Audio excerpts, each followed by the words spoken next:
How's it going, MVK? Can't complain. I was busy setting this up. This is my first time hosting a Twitter space. You might Um, want to add co-host, so I think it has less chance of dropping. okay, I'm assuming you're insinuating I should make you a co-host. No. I'm going to do that. Don't make me regret it. Do I wait to kick You him should, out? it should have just popped up on your screen. Anyway, everyone listening, usually we have Citadel Dispatch on Tuesdays. Happy Bitcoin Tuesday to everybody. I wasn't able to put together a solid topic with guests this week. Seems a lot of people are on vacation. So instead of pushing a show uh, that was not up to my standards, I decided that we would try this a more open ended happy hour style discussion. It is being recorded. I am 99% sure the recording will work, but what's that saying? Every plan doesn't survive initial contact. So we will see after this happens if it actually recorded. If it does, you may be listening to this on the Citadel Dispatch podcast feed. I apologize if the audio quality is inferior to what you're used to. It is what it is. Feel free to skip this episode if you choose to. Um, Next week, I already have a solid topic and guests lined up. We're going to be talking about privacy focused open source routers. That internet box you have in your house that is most likely spying on you, and how you can choose to have a better replacement. So this is going to be more open ended, just kind of shoot the shit. Uh, and there's I feel like there's a lot of stuff that's been going on this week. I personally have been I don't know. I've been feeling like my back's against the wall a little bit in terms of narrative shifts. And I mean, we got that Space Force guy that's like tweeting out that Bitcoin is violence and that we're a cyber militia. So personally, that's kind of where my head is at. But I have a whole list of topics just in case the conversation gets stale.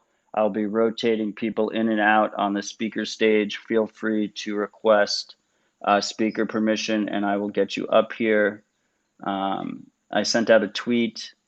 If you respond to that tweet with questions, we may or may not get to them, but we will try to get to them. Right now, all I got is NVK up on the speaker stage of Cold Card, repeat guest, Citadel Dispatch. How's it going, NVK? Good, man. The chainsaw noise stopped. 12 trees down today. 12 trees down today on your Citadel? Yes. Impressive. That's all you? No, these were over 70 foot. I'm like, I need to enlist people who know how not to die. We got Ben Prentice up on the stage. He just recently had his most famous day, I would say, Ben. Huh? What the fuck happened in 1971 when trending? How was that? Dude, it was crazy, man. I was bigger than I thought I was gonna. We were just gonna try to like get Nick Carter in a room, and then Nick Carter had some other things he had to do, and then fucking Jack tweeted it, and then it was like Lummis and Davidson tweeted it. Everybody tweeted it, so I appreciated all the support. It was awesome to get the word out about. I mean, not just WTF happened in 1971, but like the whole concept itself. There was a lot of posts from all over the space. It's great.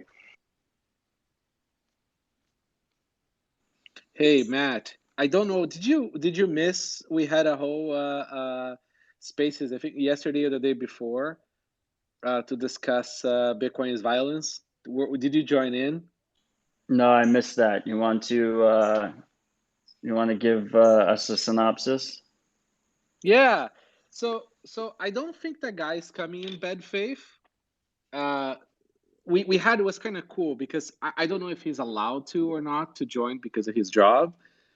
But we had another guy who seems to be qualified or well versed enough in the military sort of speak maneuver. What is it? Something maneuver. They have a term, and he was sort of like playing the that Space Force guy for us, right? While we were trying to sort of discuss and understand this. And it's like, when you are a hammer, everything is a nail, right? So the guy has written this piece, with a military sort of audience, right? It is unfortunate because it does drag us into a narrative that we don't want to be in, because Bitcoin is peace, and we don't want to be characterized as like a militia or anything like that, because that ticker will be on CNN at some point. But I don't think the paper itself or that guy himself was trying to sort of to do this in bad faith. I think that's just, he wrote his thesis. It is fair logic in there, but we do part ways when it comes to definitions and what is violence and the definition of violence outside of military maneuvering terminology. I think that's sort of like where the water got muddy. I don't know. Like, I was kind of giving him the benefit of the doubt a little bit. So we're talking about, there's this guy on Space Force, the new arm of our U.S. military, I guess, as part of the Air Force, who had like a LinkedIn post that was, instead of mutually assured destruction, Bitcoin is mutually assured preservation, which captured a lot of people's imaginations. They really liked it. Then he ended up on Twitter. He ended up going viral on Twitter, got a ton of engagement. And then he started switching into this like Bitcoin is violence thing. And I thought, maybe it was like too transparent to be like some kind of attack, or, people are calling him a spook. He's literally a spook. Like, on his LinkedIn, He his doesn't resume deny says it. spook. But then today he tweeted out, that Bitcoin's a decentralized cyber militia. And in America, we have constitutional rights, but after the Patriot Act, it's become pretty much the de facto standard that, if you label a group terrorists, then they no longer have any kind of real constitutional protections. And this is a narrative that I was already concerned about.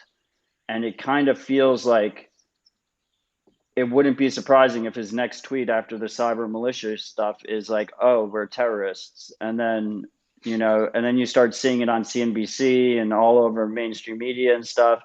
And then before you know it, private Bitcoin usage starts getting hit really hard. So it's a really slippery, dangerous slope. And the fact that anyone who calls him out, he blocks, isn't very reassuring. I think he doesn't know how to use Twitter. Like, he's totally like new to Twitter. Is coming from a very sort of like specific way on relating to people and ideas. And he doesn't know how to do Twitter. And like when you mass with the Hornets, our wrongly called cyber militia. We're not a militia. That is like, It's a we joke. can't. It's a joke. But we can't even joke about it. Like, it's something that I think is beyond the level of a joke. Like, it is the narrative that we're going to see play out. I mean, we've seen it play out with encryption in the past. We've seen it play out with Tor in the past. That these are tools that are only used by criminals, that if you use it, it's suspicious behavior. And I mean, we're watching it play out with encryption right now. Like, they're already saying, like, the Taliban, the reason the Taliban was able to take over Afghanistan so quickly wasn't because of our incompetence. It was because of WhatsApp. Yeah, because WhatsApp's encrypted, and they were using encrypted messengers, and we need to be able to stop them from using that, right? We got Dylan up on the stage. Dylan, I've been trying to get you on Dispatch for a while. I'm looking forward to finally making that happen, but at least this is like an intermediary step. How's it going over there? What's up, Matt? Thanks for having me up, man.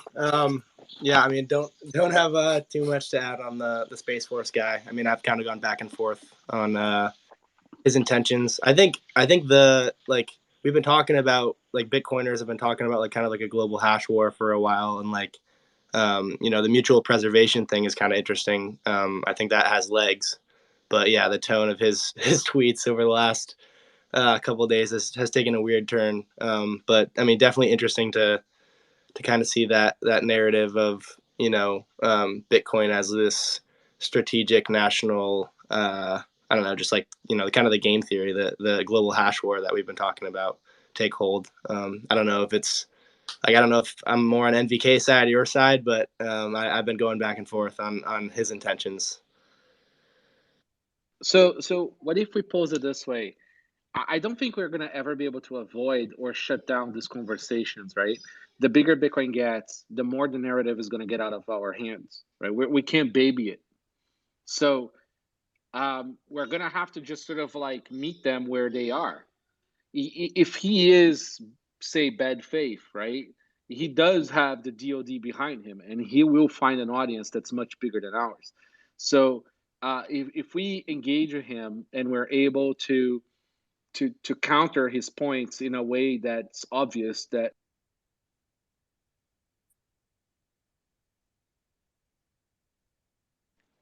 I just accidentally removed NVK from the speaker stage. I just invited him back up. Sorry, NVK. yeah, you censored me. You're a spook. No, I mean, I don't think we should like quiet the conversation. I think open discussion is important. That's why we're having open discussion right now. I just think it's a very dangerous narrative that people need to be careful about, because it's going to be used against us by our enemies, whether he's an enemy or not. I agree, Matt. It's we can always kind of say that you can use narratives and you can use analogies to kind of to try to like paint any picture. And I think in this case, it's not a helpful picture that we're painting. It's like trying to say that it's if you need water, right, to live, then like water is violence, right? Like Bitcoin is a tool that we use, and any tool can be used as a weapon, I suppose. So that's it's like saying hammers are weapons or whatever, right? I don't know. I just think it's just this framing issue. It's helpful framing, and I think we pushed back on that pretty well, and I'm glad that we did. I think he definitely got the message. and to be fair, like, he didn't block a lot of people who were trying to engage, but when you have 100 people sort of like at the same time making the same point at you, and you're not used to Twitter, the block does become a useful tool. It is pretty funny though how the about face, it's like he came in hot and then everybody was like, "Get fucked," and he immediately switched his tune.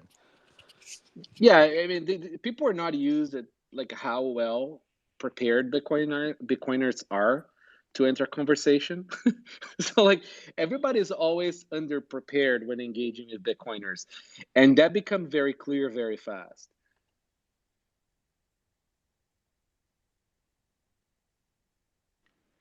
Chaz, we got you up on stage. Chaz of Lightning Junkies, fantastic podcast. If you're not subscribed already, you should go subscribe to it in your favorite podcast app, ideally a podcasting 2.0 app, so you can stream sats to support his show.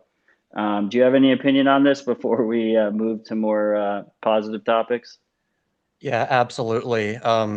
So like, I think I care less about the guy in particular. Like, I've been trying to not respond to any of those threads or even give a shit if I could help it. But like some part of his thought process may or may not be valid. And I think I just posted my opinion of it, and it's, it's not violence. Bitcoin is not violence, it's resistance. So like the thing that I used to think about years ago was, there might be some future where governments try to ban Bitcoin and try to really, put the nails in and make it a really difficult adversarial environment. And so in that sense, like if you were going to really push for the disintermediation of the state, which I think some non-zero percentage of people in this room kind of want that, like, you're going to use Bitcoin in resistance against the state. So he was calling, like that word, I can't remember what he said exactly, militia. So like, I'm not sure if that's Decentralized cyber militia, right. decentralized cyber autonomous militia, or The decentralized act, autonomous cyber militia. There you go. I'm not sure if that's valid or not exactly, but I don't think it's quote unquote that far off. Like if we were actually in that kind of adversarial scenario, I don't, you could call it something else, Citadel defense crew, whatever. You're trying to reframe it, I guess, but is it really wrong or false in that context if we were to really go to that? Like, because I think a lot of people in this room think about that scenario. So, But it's like the idea of Citadel theory is, and he specifically, that triggered me a little bit too, because I mean, we are, this is, if some people might be listening to this on the Citadel Dispatch feed, but he called Citadel's military technology and violence as well. But the whole point of Citadel theory to me is this idea of peacefully opting out. Don't bother me. Let me have my localism. Let me have my, local governance that fits my needs best, and I won't bother you. It's a, there are definitely some revolutionary elements to Bitcoin, but it's a peaceful revolution, while every single other alternative is a violent revolution. But Matt, like, so I hate be the guy that sort of like defends some of his arguments. You're doing it. I know, but somebody has to, right? For being like No honest, one has to. No, we have to be intellectually honest on this. So there is a few things going on, right? So I do agree with him that in a hyper Bitcoinized world or close to it, Bitcoin is unavoidable, right? So it's no longer voluntary, right? For a state to have Bitcoin. So in that sense, now it is forced. When you're talking about like military maneuvering, and you're talking about, say, for example, defending your position, right, which is your peaceful citadel. You don't live in your peaceful citadel in the absence of your environment, right? You're still going to need to trade or do something with outside of your citadel, because you're going to need stuff, right? So if the people around you don't agree with your choices, they may try to starve you out, for example, right? So then how you manage those relations may incur some form of defense or whatever. So it sucks that like the terminology that a military guy is going to use is the term violence, because they have a specific definition for that, which is not our sort of libertarian definition for that. So I think it's more like talking past each other. Now, if he's trying to inflame discussions on other things, I don't think so, but it's not impossible either. If we have Bitcoiners, if his goal was so this is the way I look at it. Like if his goal was a way less effective meme attempt that Udi succeeded with, right? Where Udi kept saying, "Good morning, Bitcoin's digital real estate," right? And then Michael Saylor goes on CNBC and he's like, "Bitcoin's digital real estate, and I expect us to pay property taxes." And to be fair, he came back afterwards and was like, "No, I didn't mean property taxes in that respect. I meant capital gains taxes. I didn't mean real estate property taxes." But that's neither here nor there. If that was the goal, the idea is to get a bunch of Bitcoiners, a subset of Bitcoiners, to come out and be like, "Yeah, no, we're cyber hornets. We're the decentralized autonomous cyber militia." And then as soon as you start getting that kind of rhetoric happening, then it's the easiest sell in the world to say, well, we should have a military response to this cyber militia. But don't we have some of that? I didn't support necessarily the protests that happened in DC, right? But they were peaceful protests. Nobody died. And within 2 or 3 days of narrative, it became the insurrection. Oh, for right? sure. And then they started hitting people as hard as possible. That you frame the narrative, and then as soon as you frame the narrative, you're able to get the general public, who are mostly not on our side to begin with, to completely go along with any kind of overbearing response that results from it. Well, you could say the same about a lot of the privacy focused tools and community, where the rhetoric and the aesthetics is fairly aggressive towards the state. So you could say that you're essentially tipping the hand on the narrative for the state to have an excuse to come knocking on your door, right? I don't think we're going to be able to escape that.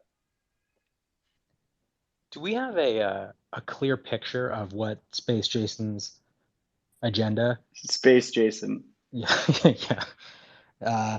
What Space Jason's agenda might be, or is it just the general sense that because of his the overt agenda was to get the DoD to essentially engage in Bitcoin by mining and holding.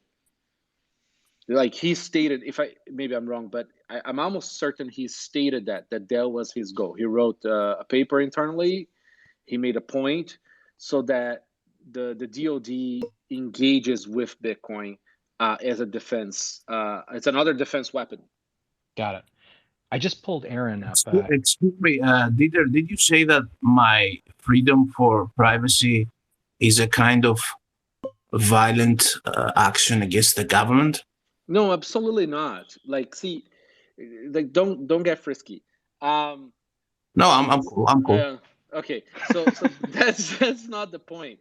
Be cool, the man. point Be cool. is, when we have people adopting aesthetics, right? So like, come and take it, or you hear people saying, right, like mixing is a weapon against the state or shit like that, right? It's not different than this kind of narrative that creates around this stuff, right? So for example, one that I find kind of awesome in a way, like lightning should have been called blackening or something, right? It's almost like onion for Bitcoin transactions. But calling it lightning, making it like fun and cute and all this shit, right? Like removes a lot of that narrative intensity from the people that will try to cling to that. So in that sense, like a lot of the intensity and aggressiveness from the privacy aesthetics in Bitcoin is very unhelpful. Okay, I get you, and you got to understand that the Citadel aesthetics that having a defense, which might imply a kind of violence when you're defending, it's not even like there. It's like, as I said, only aesthetics. We don't need defense because Bitcoin is like the first thing that they cannot lean on you, and if they cannot lean on you, they cannot do anything about it. So it's 100% peaceful. It's the other way around. And his argument and his overuse of like that word salad he used to basically say the most basic stuff we're saying for years now, like it's completely a joke. And I really didn't even had the time to make a meme for the guy, and he blocked me for no reason, like out of the blue. I was only critiquing his like one thread he did saying Bitcoin is like a war.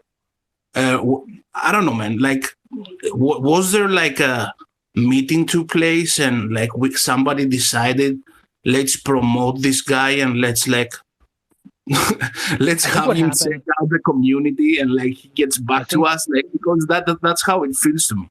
I think what happened is he has been posting on LinkedIn like some uninformed. It doesn't even matter. He's been posting on LinkedIn for years, apparently trying to get the worlds that he lives in and works in into Bitcoin. And then somebody from our community found some of those posts and promoted them on Twitter. He got a lot of engagement, and then he switched over to Twitter and started diving in and trying to communicate the way and that he's used to doing in his existing system. So for example, we have this guy now called Meta Trinity tweeting at me with links to this chat, right? Saying, I'm all spin and blah blah blah. So this is why it's so hard to engage in like in conversation about this stuff. No, Trinity, this is not spin. We're just being intellectually honest and discussing both First of points all, of view. Trinity is a girl.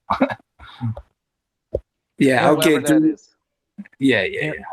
Aaron, I'd love to appealed- hear your thoughts. I mean, it seems like it appealed to a subset of Bitcoiners who are pro militia, pro self defense, you know, and they were like, yeah, military firing rounds into the air, like, you know, this is, and and then it blew up because of their engagement, which is not representative of the actual Bitcoin community. And then, of course, they didn't look into the history of the guy who's been promoting Ethereum and stablecoins and a whole bunch of other things that they wouldn't agree with, but they're just like, yeah, military, strength, power, you know, this is what Bitcoin's all about. It's And then muted. it Is blew it up. just for me? It's just for you. I can hear Aaron. No, for me it's done. Can the I other? can hear you, Aaron. Continue. Oh, yeah, sure. That was basically it. I just think it appealed to a subset and then it blew up, and there should have been no reason. We can all forget about Space Force Jason and move on. It's space, Jason. Space regarding Jason. one of his points, I mean, not necessarily like himself, Jason, but I think one of the interesting things he said that got a lot of engagement was when he said the other day, he was like, Bitcoin is not consensual and not voluntary. And like, I kind of, in a way, agree, but I disagree at the same time. You know, like you have the option to adopt Bitcoin, but ultimately your hand will be forced. You know, what are your guys' thoughts on that? I mean, it's a different way of saying Bitcoin is inevitable, right? Or everyone gets the price they deserve. I think, as you're just saying, as you said, it's a reframing of a popular idiom. I haven't been super dialed in on the dialogue, to be honest, but my sense is it's like when you're a hammer, everything's a nail. And whether or not his intentions are neutral, good, or bad, he's just applying his lens, as ultimately we all do, to Bitcoin. And there's many different ways to view it, and we all have a slightly different way of articulating some of those ideas. But I don't disagree with the overall concept. I found the framing, the kind of like war game framing of it, to be problematic for the reasons I think, and I came into this conversation a little bit late, everyone else was talking about, which is that it creates a narrative that I think is probably bad for Bitcoin at this point in time, but I'm not actually sure. You know, P, you said exactly what I said before you joined. Like, he's just using the terminology that he uses, right? Yeah. Okay, Trinity, Yes. say your piece. Hello. Thank you for allowing me to speak. You know, I've just joined this community this year, and I've read a lot. I've listened to a lot of podcasts. I've heard a lot of different narratives, and Bitcoin can be so many things to so many people. However, you know, I woke up this morning and I looked on Twitter and saw that I was now being, or Bitcoin was now being considered, or the people that run nodes, a cyber militia. Like this framing is detrimental to the network of individuals who are not violent, and it can be said in a different way, and he has said it in a different way, and just say it in that way. Otherwise, he'll continue to be memed, he'll continue to, because we have to control the narrative, and we cannot be, you know, compared to a militia, a violent militia, or anything of that sort. It causes danger. It's a dangerous framing to have, and we didn't ask for it, and it's certainly not the same as other memes that you've mentioned. He hasn't done one meme, so it's just really out of context. And if you're talking to military people, framing something as a threat or as non-consensual and all those things, I don't even see how that gets the DoD involved or interested in it. It's just kind of weird and strange, and I don't get it, and I don't want to be associated with anything like that.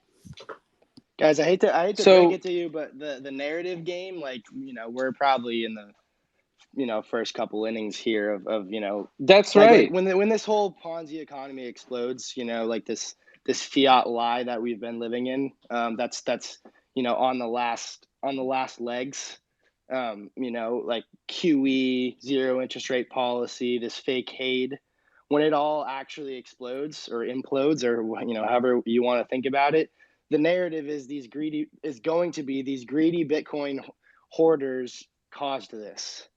And that's obviously and they're going to come in 100%. force. It's already happening. But right? I agree. Yeah, and I don't understand why everybody is so fixated on. Yeah, this you shit can't right now. control you're never going to be NVK, able your to tweet control the the other whole day was pretty narrative, funny. especially. It was Bitcoin is digital. Fuck you. Like, Yeah, like I mean, I like that's that what a it lot. is. And as much as like I'm pro peace person, right? Like I hate war, but the reality is, Bitcoin is a weapon of mass ending the state, right? It is the literal kryptonite for the state. Yeah, I Right, mean, because modern states only survive by controlling the monetary no, you system. can't Look, just say right? that. No, like we no, I we mean, come on. Wait, but I also just want to say, Trinity, you said you use this idea of like we can't allow this narrative to be pushed, and I think it's really important to acknowledge Bitcoin is different things for different people, and there is no like CEO of Bitcoin. There is no core group. There's all of us, and those of us who There's have not. maybe some of us have louder voices, That's but there's great. not. He can stop complaining about the memes. Then he's acting like he should be treated a certain way, and it's a bunch of different individuals, and he's whining and complaining about the memes. So he will continue to say Bitcoin is violence and all this stuff, and I'll continue to tweet that it's peace. It's fine. we can't control the narratives that we can't control narratives that our enemies make, but we can choose which narratives we prescribe to and which narratives we discuss and how we frame Bitcoin. And it's been a very Matt, 1 second. It's been a very common tactic, specifically in the United States. We've seen it in the United States where you have so-called domestic terrorist wings that get shut down, and you find out afterwards that the FBI informant was the guy in there who radicalized them and changed the narrative that they prescribed to.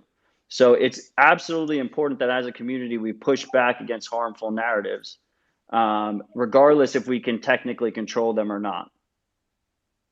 so there's nothing wrong with pushing against narratives. I'm the first real state. It was literally the day I said Bitcoin is fuck you. But what I'm trying to say is, like, if he's selling the narrative, right? The audience to the narrative is not Bitcoin Twitter, right?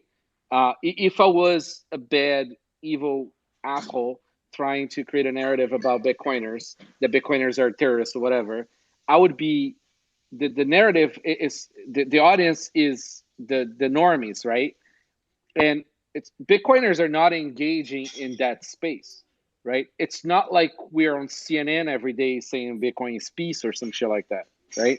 So if the goal here is to change the narrative with a fact, right, not just on our echo chamber, right, with a fact, then the engagement is outwards, right? Just sort of trolling this guy to death. He'll probably quit Twitter, but it's not going to make it stop. If anything, it's going to make it go in some places where we have no visibility, or we have essentially no soapbox to go on. It's already in those Bitcoiners, places. yes, Bitcoiners are everywhere. You don't know who holds Bitcoin, and then also, if you work for the state and Bitcoin is a weapon against the state, it wouldn't make sense that you would find that favorable. The state pays your bills, is putting your children through college, and you're telling me that that is a favorable framing of a technology that I'm supposed to adopt, the very technology that will obsolete me. I don't see how his framing is even useful to regular people. The framing, So maybe MBK, like the framing that Bitcoin is used by criminals and is only used by criminals is a framing that has existed from almost the beginning of Bitcoin. And it's been pushed back heavily to the point where we're starting to finally get past it in normie circles. But as far as like military circles, spook circles, I've heard it from friends and family that operate in those circles. They still very much believe that Bitcoin is a criminal activity. Bitcoin usage is something that terrorists use, that money launderers use. So regardless, those conversations are happening in the circles that we're not a part of. But we can push back in the circles that we are a part of and push back on the platforms and the audiences that we have to discuss Bitcoin as I believe Bitcoin really is, which is a tool for freedom and the ability for people to opt out of poorly managed economies and high surveillance states that are basically tracking everything we're doing. Yeah, I totally agree that this was just. I think it's just that there's a lot more nuance here. It's not black and white, right? There is people in government that want to make government smaller. The military, it's not. A lot of times, it's not the military complex. There's different people there, and when we just shut down conversation, we're not being useful. We're not engaging. We're not sort of clearing out for the people who are watching the conversation. So if anything, it's actually kind of good that people see this guy being sort of like questioned and have to engage and being wrong and stuff. So that really actually helps. And you can't deny that, like, Bitcoin. If your job depends on something, right, you're not gonna learn the thing that makes your job go away.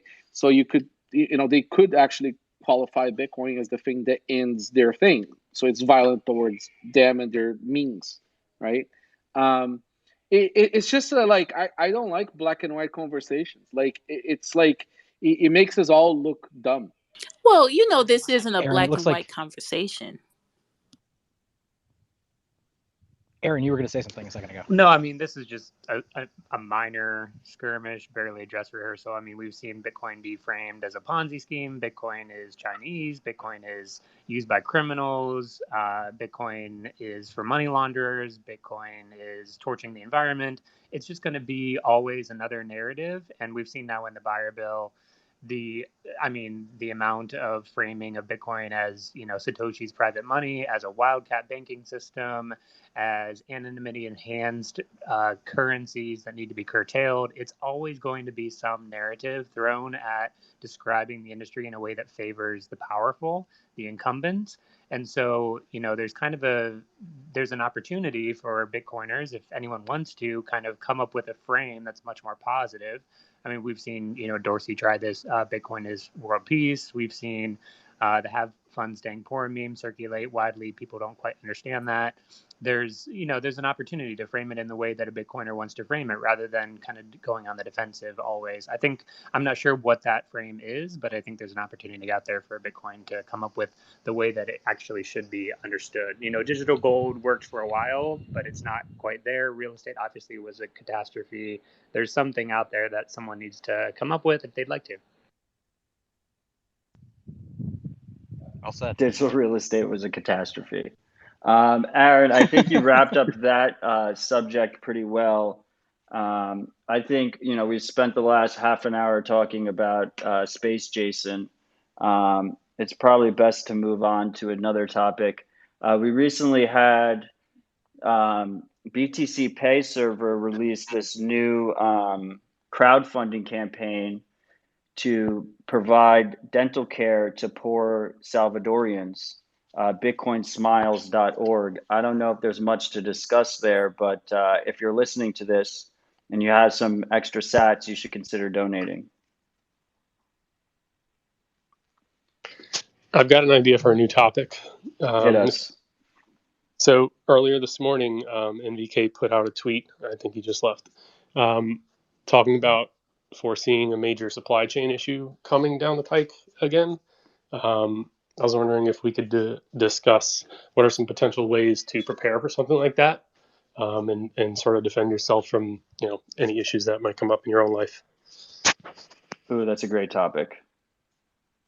Hey, sorry, I had to quit and come back. Otherwise, I couldn't hear Aaron. Aaron, I pretty much missed 90% of what you said, but I probably agree with it. We changed it.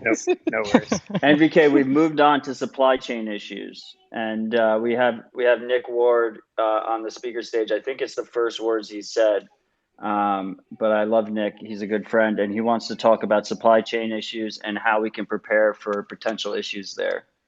So I was talking about supply chain issues actually on the Bitcoin summer thing with the Bull Bitcoin guys for a moment there. And so through my vines, right, of like just sourcing parts for things we want to make in the future, because just how we develop products is bottom up as opposed to top down, which is very similar to. So, okay, I guess let me give a little primer here so people understand. So when you work in a R&D heavy company, right? Chemistry engineering company or a big computer manufacturer company, you pick your parts first and then you build a product from there up, right? When you were in a more sort of like amateur, not in an offensive way, shop, you normally start with a dev board, or you start with like something that already exists, and then you build a product. After you had that, you either redo it or you sort of build from that, right? But when you're dealing with like lower level parts and sort of trying to source them like years in advance before building the product, you sort of get more in touch with the distributors that deal with like car makers or things like that, right? And you get a little bit of a better scoop on what's going on, right? And it's an absolute clusterfuck. I mean, we're talking about like, you know, manufacturers that have pull with the suppliers are forcing their hands so that they can hoard parts. And then there is subassembly issues, right? So for example, say you make a car engine, right? There is another 1,000 manufacturers involving in making that car engine, right? And then there is other 1,000 manufacturers involved in making parts of the part of the car engine, right? Supply chains, when they work and the way they're optimized nowadays is quite amazing, right? But when they stop working, things get very complicated because the risk due to sort of like a domino effect is very high. So for example, a few years ago, hard drives went on a huge supply chain shock, right? So data centers couldn't buy the thousands and thousands of hard drives they buy because hard drives were either unavailable for purchase or were too expensive. And all because a spring factory, okay, that makes the hard drive very precise springs was, I think, flooded in the Philippines or something like that. So just so you see, right, that like you have a spring factory that then ships the part to whoever to then make the thing, that then makes the bigger thing. It's very, very fragile. So what we have now is we have the COVID sort of over demand, right? So people are bored at home buying a bunch of shit. And then you have people who wouldn't normally have money getting a check to buy more shit. And then you have supply chain disruptions from COVID issues around shipping and warehousing, or all the meat. They have the fact that like all Chinese factories banking Hong Kong now getting screwed. So they're going to have to rework how they do their economics. And then we now have the threat of China maybe taking over Taiwan, where TSMC is, where essentially everything that you use in your life has a chip from there, at least one, if not all of them. Yep. So we are at some serious risk. And Taiwan is fucked. Yeah, it's just we don't know if the boots are going to go on the ground, if they're going to go over TSMC. We don't know what's going to happen. And contrary to like politicians or people huffing whatever they are say, you can't just turn the key and have a fab of that capacity anywhere else in the world. It's not like that, right?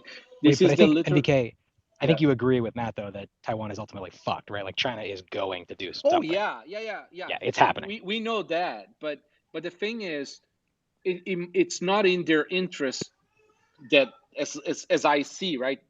Like, who knows? Maybe he's like that Yongo. Maybe Z is like Yongo, and he's going to burn his fleet because he doesn't want anybody to go out of China, right? No, they're this gonna is do not like new to they're gonna China do the to Hong do Kong weird shit. strategy. They're gonna take it all over with no shots Yeah. fired. Yeah. I Oh agree. no, I know, And they, but that affects the people, right? I'm not sure if it affects the it supply won't happen chain until after the because Olympics, February. we don't know if they're gonna like hinder TSMC because remember, right? Like China is an export nation, right? So if they fuck supply chains, they will get screwed too. So it is tricky. Yeah, they'll The maneuver people into are the screwed. situation. Well, yeah, the people are screwed, but also it does create, as you were just acknowledging, a huge issue for the rest of the world. As you said, you can't just like spin up a 5 and 7 nanometer chip fab in 6 months or a year. My understanding is it takes like 2 to 3 years to actually to get a chip fab in place and up to full production. And that's Absolutely a not. huge. It takes a decade or two. Holy fuck! Are you serious? Yeah, it takes like Yeah, 5, it will 6 take a years. couple decades. Holy shit! You Okay, so have even to think worse. about So I mean, fabs, okay? Just for perspective, okay? Fabs are the pinnacle of human engineering. yeah. Okay, like there is nothing that gets close to that, by like a factor of 1,000. Okay, Yeah. putting people on space is a joke comparing to making chips. It's And also the most capital intensive production process yeah, in terms because of of that, research and right? Like development. Yeah. you burn cash, and then there is like the level of like all the chemicals you need around that stuff, all the like everything around it. Like North America doesn't have the engineers for that, doesn't have the infrastructure for that, right? So you can't just turn this shit on. So when they made that announcement, I can't remember which fab, maybe it was Samsung or somebody who wanted to open a fab in North America. I mean, they can do it, but there's not going to be any reasonable capacity even close to what we're talking about here, and it's still going to take at least a decade. Yeah, I think their So what is goal going was to 7 happen? years to on-fab it into Texas, but they probably will extend the Holy timeline. Yeah, fuck! but it's I had no idea it was 5 to 10 greenlit. years. Yeah, That's crazy. I mean, No, it's we more saw like this 10 with to 20. lumber. You know, we saw this with uranium. We saw this with shipping freights. You know, containers going 10x in price within a few months of the virus. I mean, these supply shortages happen all the time, and obviously, right now it's happening with chips. Problem is obviously underinvestment. On there's no way to spin up these facilities within anything less than 5 years, no matter how much money you throw at it. So yeah, I see what indicates. I mean, Aaron, imagine them just getting the EPA to be okay with like this is a very nasty Yeah. process, by the way. Just and the chemicals you need to work in the plant themselves, they need to be made somewhere. Are you going to ship them from China? Because it's the only place that makes most of the crap that goes into the facility to begin with. Yep. Right? You probably can't even open the refineries that you need to do that stuff in North America either. Tying this back it's not like tying this back into Bitcoin and like kind of monetary policy. Like, why does the U.S. have no chip boundaries? Why are we importing everything we need from China and Taiwan and all that? It's like, well, it kind of ties back because China had no environmental policies, like extremely cheap well, labor. well, They just yes, it's that into the simple. cheap environment, labor, and it's so exactly, much cheaper. right? Because Yep. of the trifling No, dilemma. but it's We not have just this, cheap we're the labor. world reserve I mean, currency. you have to be fair to them, though. I mean, they have put in like 50 years worth of people through engineering school, right? You lift your hand there as a factory saying, I want to hire engineers, right? Like, I mean, you have like a million of DBAST people in the world show up and line up in front of your factory, and a million people is nothing there, right? So it's like we don't even have the human capital in North America to get close to that. Let alone what's the environmental U.S. given- leading export? Okay, so given Dollars. I have no idea. Yeah. Oh, great point. Yeah, it's fucking dollars. Okay, wait. So here's my question, though. So we've established that the chip fabrication is a real problem, and that China is definitely going to fuck with Taiwan. So what do we think that the U.S.'s response to that is going to be, or how is that actually going to play out on the world stage? blowjobs In February, I think you're right, Aaron. Yeah, there'll be lots of those, but then after the blowjobs, how does? I mean, China when everybody's smoking China cigarettes, is what happens the only source of so many things that we require. I mean, we saw it just during the pandemic. They're the sole provider of PPE, pharmaceuticals, raw materials. There's so many things that only China supplies, rare earths, on and on and on. So chips is just one of the other things they own by way of owning TSMC in Taiwan, which they'll overtake after the Olympics sometime. So it's just going to be, these are many supply issues relating with China. China also is dependent on US dollar trade. I mean, almost everything they trade is US dollar denominated. So it's an inextricable relationship that we have with China. But as tensions mount, especially if they, accelerate what they've done in Hong Kong and with Taiwan or anything else, we patrol the seas, which is required for them to do international trade anywhere. If we stop patrolling their ships, they wouldn't be able to do trade with anyone and their economy would collapse. Likewise, they hold a bunch of US dollar denominated debt. So they need the US dollar to, so there's a huge relationship of interconnectivity between the United States and China. Chip is one thing. I think NVK is getting at, what China is doing regarding mining and production of these machines. They had this kind of vacillation with Bitcoin. It's banned, it's not banned. We own a bunch of it, we don't own a bunch of it.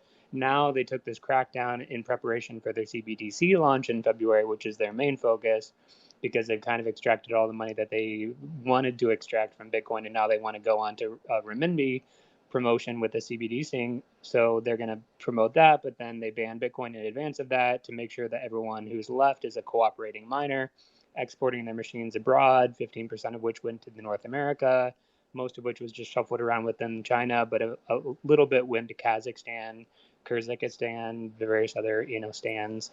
And so they're just kind of positioning now for this new phase of Xi's 5-year plan, which is coming up, when he's going to break, his next election is when he's going to break the term that he's allowed to extend, and he's going to essentially be emperor for life.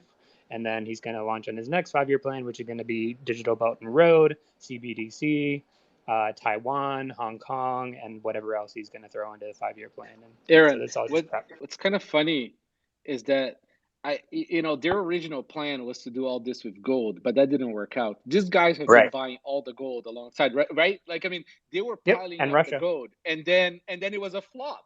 I mean, it's amazing that like they completely mishandled that. Yeah, it's incredible. I mean, they still own a bunch of gold. They've obviously not been telling us anything about how much they own, but they own a ton. So is Russia. So is a bunch of other things. But their ability to get this, renminbi thing happening, even in tiny countries, like Uganda and Nigeria and Ecuador and Nicaragua, various small countries, Venezuela. It's been working. I mean, they have quite a bit of trade now going on in this little tiny belt that they've established around the world. And once they can do this, hey, we have a digital renminbi and it's easy to clear and you'll have final settlement, it'll be something to really watch. And they don't really care about Bitcoin anymore because they realize they don't control it. They thought originally they could, but they're realizing that they don't. So now, it's pivot number 27 for Xi on Bitcoin. So if you're the US, sorry, Matt. Continue, Dylan. Yeah, so I mean, geopolitically, if you're the U.S. and you see all this, and you have you have decades of structural imbalance because of, right, like we're the world reserve currency, so we're a twin deficit nation. We export our dollars around the world. That's our leading export. We have a current account deficit, and we run deficits. And like in a free market, if you're running deficits, then you wouldn't have a current account deficit, meaning like you export more than you import. We import goods from around the world and basically exchange our paper. And so geopolitically for the U.S., Luke Gromen and like Lynn Alden and a bunch of these people are all over this. You really like the only play here, and I think this is kind of what they're starting to do and understand, is like they have to devalue. They basically like it's strategic to weaken the dollar, because if not, a strong dollar is great for the rest of the world. It's terrible for the U.S., all of our domestic manufacturing and all that. And so like I think that's what some leaders are starting to understand, and like it's great for capital markets and all that for the world reserve currency, but for the average Joe it's awful. Like we can buy cheap stuff from China, but it's not good for anybody outside of the coastal elites and like DC. And so I think that's, people are starting to wake up to that, and it kind of ties into China and geopolitical game theory and all of that. But the world reserve currency is actually like pretty awful for the U.S. So we started this I completely agree with that analysis, Dylan. I mean, that's one of the reasons why we hold Bitcoin. And we're seeing basically the beginnings of this massive devaluation of the dollar, more so than's already happened. But we started this specific topic with a discussion of future supply chain shortages. And we already saw tons of supply chain shortages over the last 2 years. And Nick specifically wanted to know what he should do to prepare for it. I mean, there's one question saying what the U.S. should do to prepare for it, or what CoinKite should do to prepare for it. But what should the average Bitcoiner or the average person right now be thinking? Like, are we going to have, we're already seeing shortages in furniture and washing machines. As far as I'm concerned, we're seeing shortages in land. It's hard to purchase large amounts of land right now. I know that's completely different than the supply chain, but that's part of like a hyperinflationary type event. Well, like, how do we prepare? Are there going to be shortages of toilet paper again? Is that going to be a thing again, or are we past that? So in North America, right, in reasonable areas of North America, if you have the capital capacity to withstand spikes in prices on goods that you need, you're fine, right? I don't think the kind of issues we'll see will hinder people who have capital capacity, right? So say you really need a laptop, is 30% more or double, right? You still buy it, right? It's still going to be available. The problem is it's going to feel like hyperinflation. It's going to feel like things are going up in price, and but that's mostly because of supply shock, right? If that triggers some other known things about the price, I don't know, but like things, for example, like cars, right? There is already supply shock on cars. There is supply shock on outboard motors for boats. Things that have more complexity, right? It has a lot of parts. Can you still buy a new car? Yes. Can you buy the car that you want? Unlikely, unless you're willing to overpay or buy on the secondary market. So I think we're going to enter a transitional phase. After this transitional phase, I don't know what happens, but I know, or I strongly believe that coming into this next, as things restart after the summer in North America, we're going to start seeing a lot of supply shock on things. And if you don't have the economical capacity to get something you need, you might be in trouble.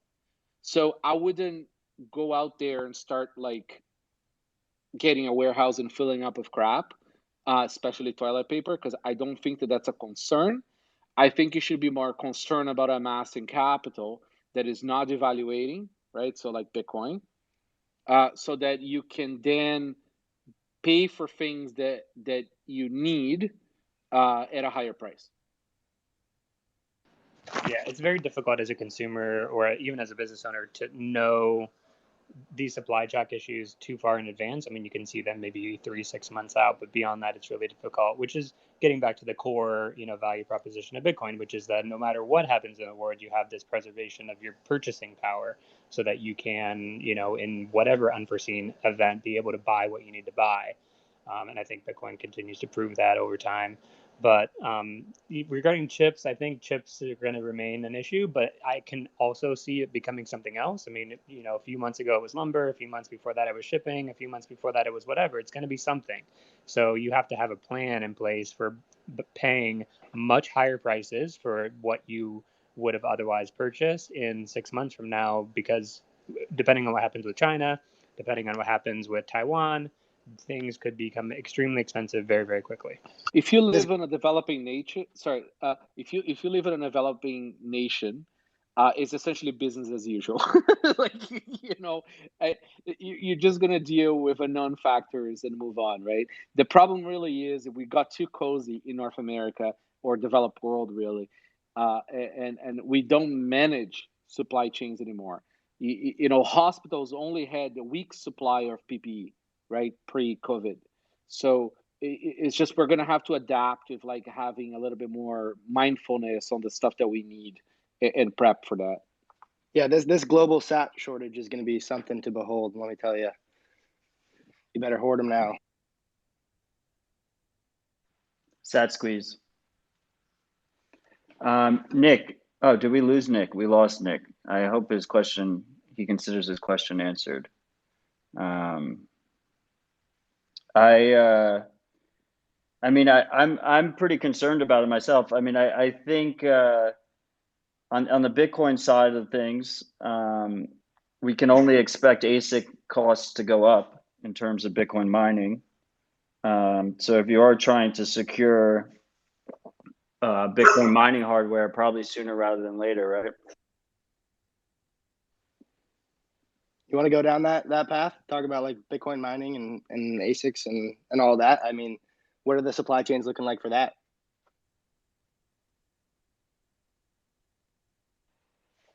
I mean, I can't really speak to it. I don't know if anyone up here can really speak to it.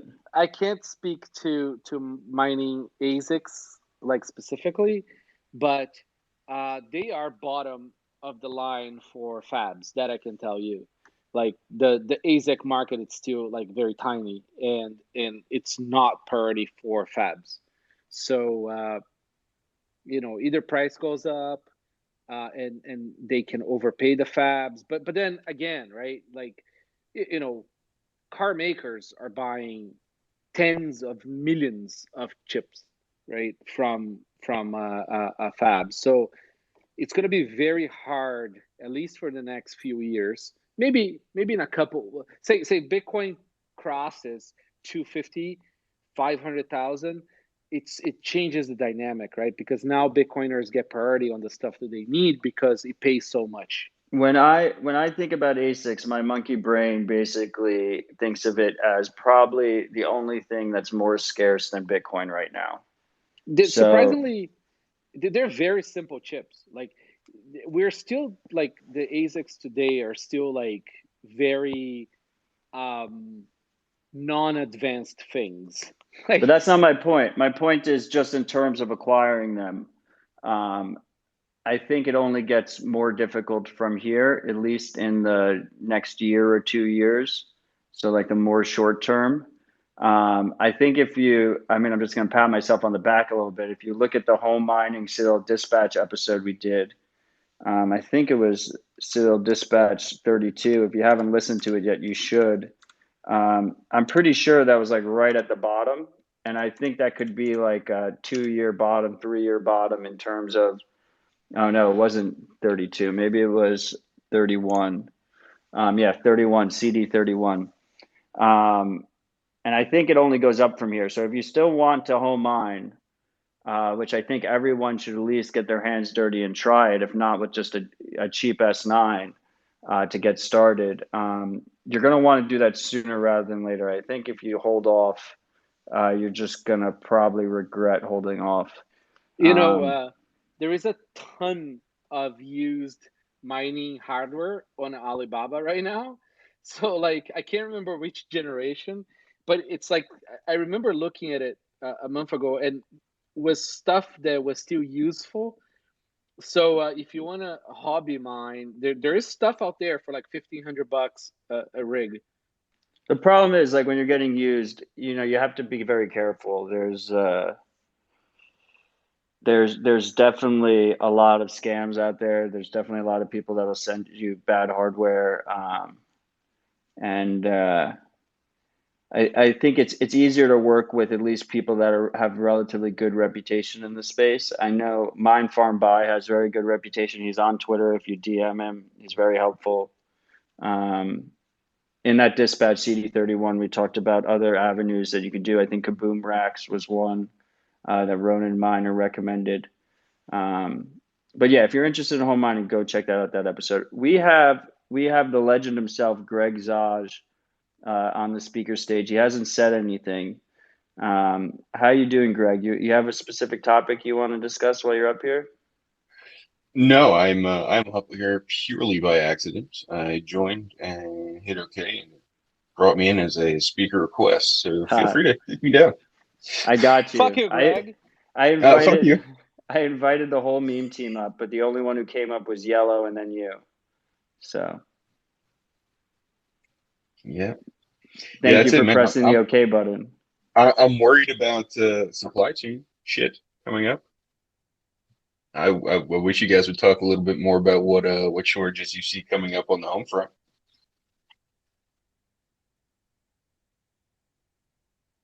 Unlikely to be toilet paper. I'd be fascinated, Greg, if you have any thoughts on the, the upcoming legislation, anonymity enhancements, the broker definition, anything on that too, if you care to talk about it. The only thing I want to talk about in regards to that stuff is why you think I have any kind of professional opinion. I hear you. We have Mike Hobart up on stage. How's it going, Mike? Good. I'm actually kind of in the same boat as Greg Zodge. I was enjoying the macro discussion, and I was wondering how if you guys have like kind of thought out. I personally, ever since like all this kind of manufacturing supply shortage squeeze started back in January, I've been thinking that the shipping costs and commodity prices going up is going to likely result in some serious squeezes for employers and insurance providers, maybe starting this fall or winter. And I'm wondering if you guys have considered what that's going to do to the macro outlook affecting employment rates and the housing market and rents and everything that we're kind of seeing start to bubble back up into the focus. Danielle DiMartino Booth actually has been kind of championing this the last couple of months. These things do compound, right? I mean, just as a point of reference, I can't talk about who because of the contract is under NDA, but I have an old client that does how can I put this? Anyways, they have a lot of servers for a certain service, right? And this is a fairly it's a reasonably sized company, and one of their suppliers that is a competitor to Google on a very specific type of service, a mapping type service. They just sent an email today saying, "So we're going to probably increase our prices by 15 to 25% starting next year." Holy shit! So like, and this is like major corporation with like reasonably large corporation, right? Like, if these guys affect a whole industry related to map things or location things, I can't even begin to comprehend like the other stuff, right? I mean, I know that chips, the manufacturers are all raising their prices 5 to 10% across the board, right? So when you compound these things, I mean, it gets pretty crazy, right? Yeah, I mean, it is 15% NVK. I mean, that's the real inflation rate. If the Fed was honest, it'd be 15%. Yeah, so exactly. I'm with you there. Yeah, when you see these prices, like that's just the actual, like they're keeping the cost the same by raising it by 15%. But here's the thing though, Aaron, like these companies are large enough that they're on the Fed's tits. So technically they don't see inflation the way we see inflation, right? Because they have access to nearly free credit. So they could absorb. So there's two ways you can look at this, right? They can either absorb the stuff because they have access to free capital or near free capital, or we have a serious problem here, which is even with nearly free capital, you still cannot hold your prices. Yeah, but I mean, the problem is That's that crazy. the discounting curve is flattening because you can't go lower. I mean, Amazon sold $4 billion at 25 basis points. Like there's nothing lower than 25 basis points for a debt note. Like it doesn't get cheaper. So it's nuts. Like that's yeah, it's absolutely nuts. And then also in this whole mix is, I think, energy. This whole ESG bonanza with like, we can't invest, we can't do drilling, no new wells, stop any sort of offshore exploration, no new it's pipelines. Killing us. Yeah, so now the cost of energy, of course, is going up, and there's no investment in bringing new supply online. We're having all these discussions with OPEC So I don't see any reason for energy prices to go down. In fact, I see all the signs pointing to higher energy prices over the next couple of years because no one wants to put a nuclear facility, no one wants to do anything, no new drilling, blah blah blah. So now you have as a miner also to consider just your raw energy costs. I don't see any reason for those to go down. I mean, why would you do anything in the US if it's absolute bullshit to do it and you make less profit? Yeah. So I had to drop out. I apologize. Spaces is still trying to figure out their connection issues.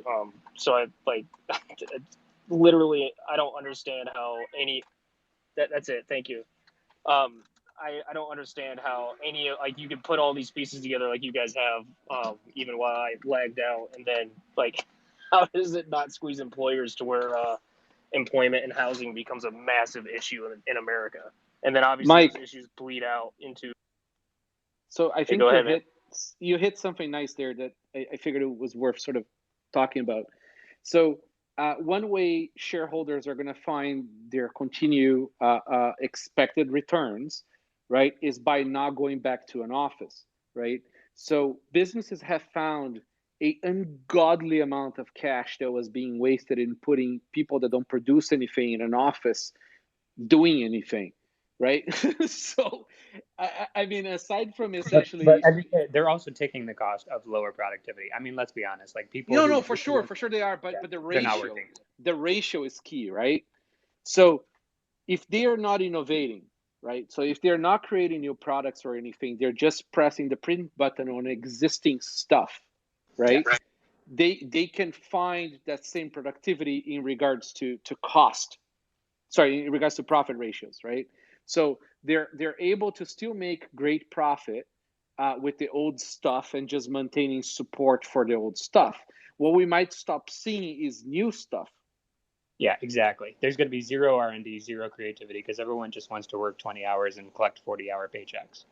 So there's no innovation. There's no like new things being created. But the existing business lines are just like, they're cash squeezing cows. out. Yeah, they're squeezing out as much profit as possible because now they don't have to pay for facilities, security, washing the windows, coffee, outings, drinks, like all that's to zero. But but there's opportunity too, right? I think we're going to see a lot more clever businesses operations where they are able to innovate and create things with people being more remote. And we're going to see automation. Like this is essentially just like hyper accelerating automation of positions that shouldn't exist anymore to begin with, right? Yep. Especially warehousing and shit like that. I mean, this should be a conveyor belt, right? There is no reason for a human to be involved in this shit anymore. It's kind of like IKEA, right? Like almost everything IKEA makes it's a robot that makes it and ships it. It's kind of like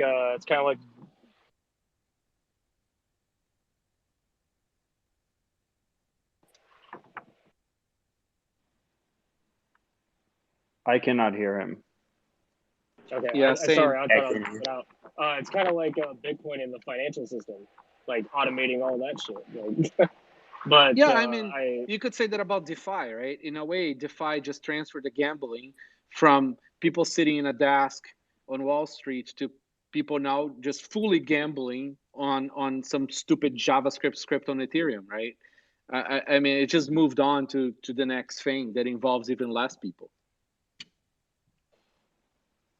So I think this conversation's been pretty constructive so far. Maybe we should move on. We have Jeff Ross up here on the speaker stage. Jeff, you have anything to add? How's it going over there?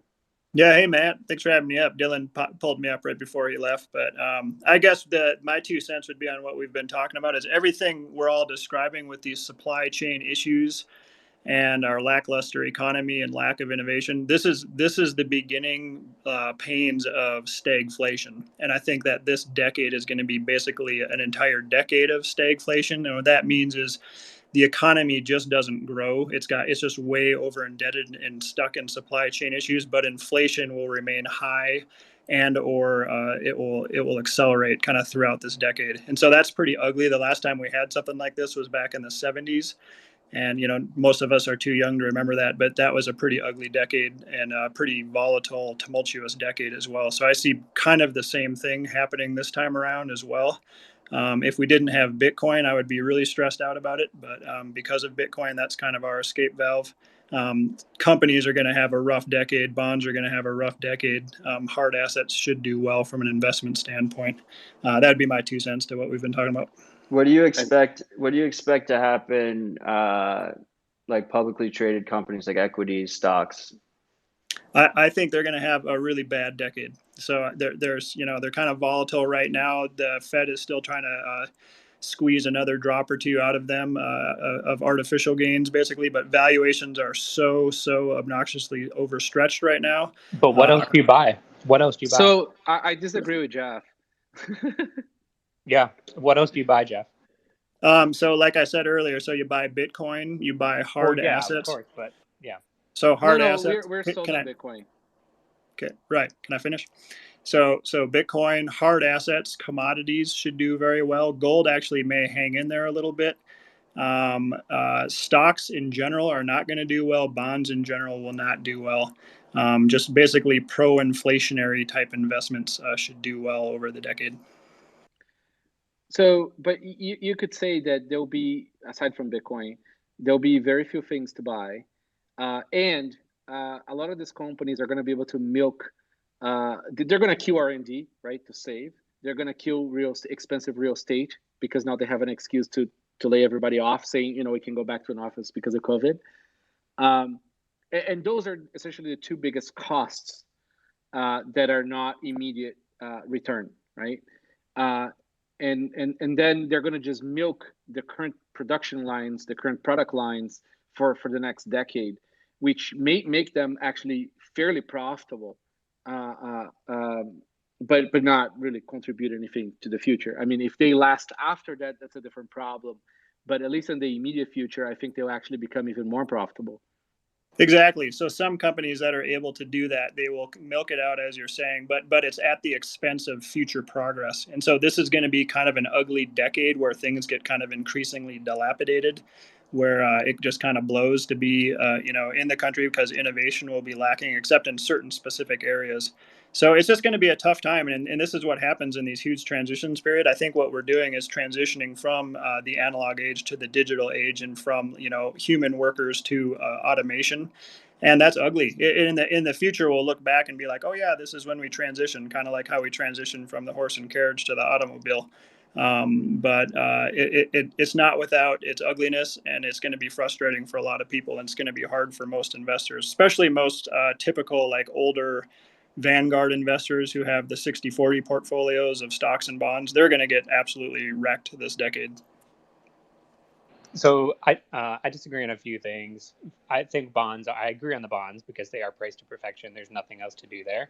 So I don't see why they would perform well. In terms of stocks, though, I see no resolve regarding monopoly antitrust. So the bigger just keep getting bigger and gobbling up more, which was going to help the index.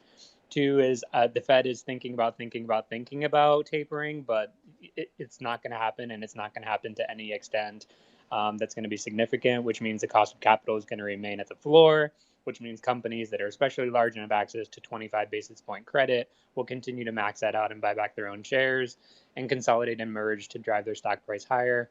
I see economies of scale in the internet. There's nothing stopping that. So, all these huge tech giants will just continue to gain. Bitcoin, obviously, I think is positioned the best here because people are going to realize the effects are, we have the bill is going to come due ultimately for what we're doing. I think also the pensions have essentially a Fed put at their, as a tailwind. They cannot go below. They've been forced into equities. They have to make 7%.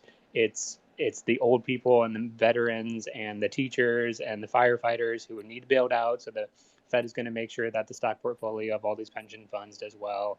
So they'll continue to offer credit and various other incentive programs like this crazy infrastructure bill that's mostly just going to slosh funds and various other programs and initiatives. The Treasury has over $1 trillion in its TGA right now to allocate. The Fed is going to continue to buy real estate, mortgage-backed securities. So I just think for me, even at these prices, which is insane that we're at a 25 PE on the S&P, that it can continue to go higher, but it's just, what else is there to buy? I mean, aside from Bitcoin, like, what else is there to buy? So I totally agree with everything you just said, Aaron, but the one caveat that I think is the huge caveat is you will see significant nominal gains in your stocks and in real estate and in things like that, but real returns are going to be close to zero, and that's because of what you're saying. So the Fed is going to print so much money this decade that the underlying, so the denominator, the US dollar, is going to be depreciating at least as fast as the gains that we see, even in the big tech companies, I think. So I think nominal gains will be positive. Real returns are going to be flat to negative over the coming decade. But Jeff, I don't think it matters, right, for all this funds, because what matters to them is to show a number, right? So if you're saying your pension fund is indexed, right, as long as that number still looks better than the official numbers, right, you're still sort of, you survive another day, right? Right. So that's the main problem. Right. I mean, in reality, they're all fucked. Yeah, exactly. In reality, so this is the wealth effect. People think they're rich because they see these big gains in their 401ks and their IRAs, but their purchasing power is eroding faster than the gains that they're seeing, and they don't understand that. Nobody understands economics. And pensions are even in a worse place because most of them will have like government stated mandates that they have to hold, say, 30% of the fund in bonds, right? It's not even optional for these pension funds on the stuff that they can invest in. So, yep. And they have a lot of smart people in them. So these guys see the writing on the wall. They most of them just have their hands completely tight. So here's the kicker then. What's the actual hurdle rate and what's it going to be going forward? And is stocks and bonds and even real estate 33%. Just going to be a proxy, continue to be a proxy for inflation at a nominal rate? And so, yeah, if it is 33%, what is the only asset that can actually get over that hurdle rate? And then like when do people really, even more so, right? Because we're talking about the death of the dollar here, the never-ending printing. Like, when is it when the masses truly understand and see, hey, shoot, I can't keep up with any of my traditional stuff, and now I need Bitcoin? When does that point? When do we go over that point and see the just hordes coming in, the real sat squeeze, right?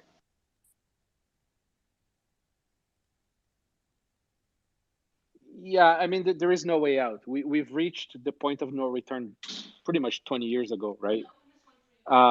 So now really is, they're just gonna manage this, and they could manage this.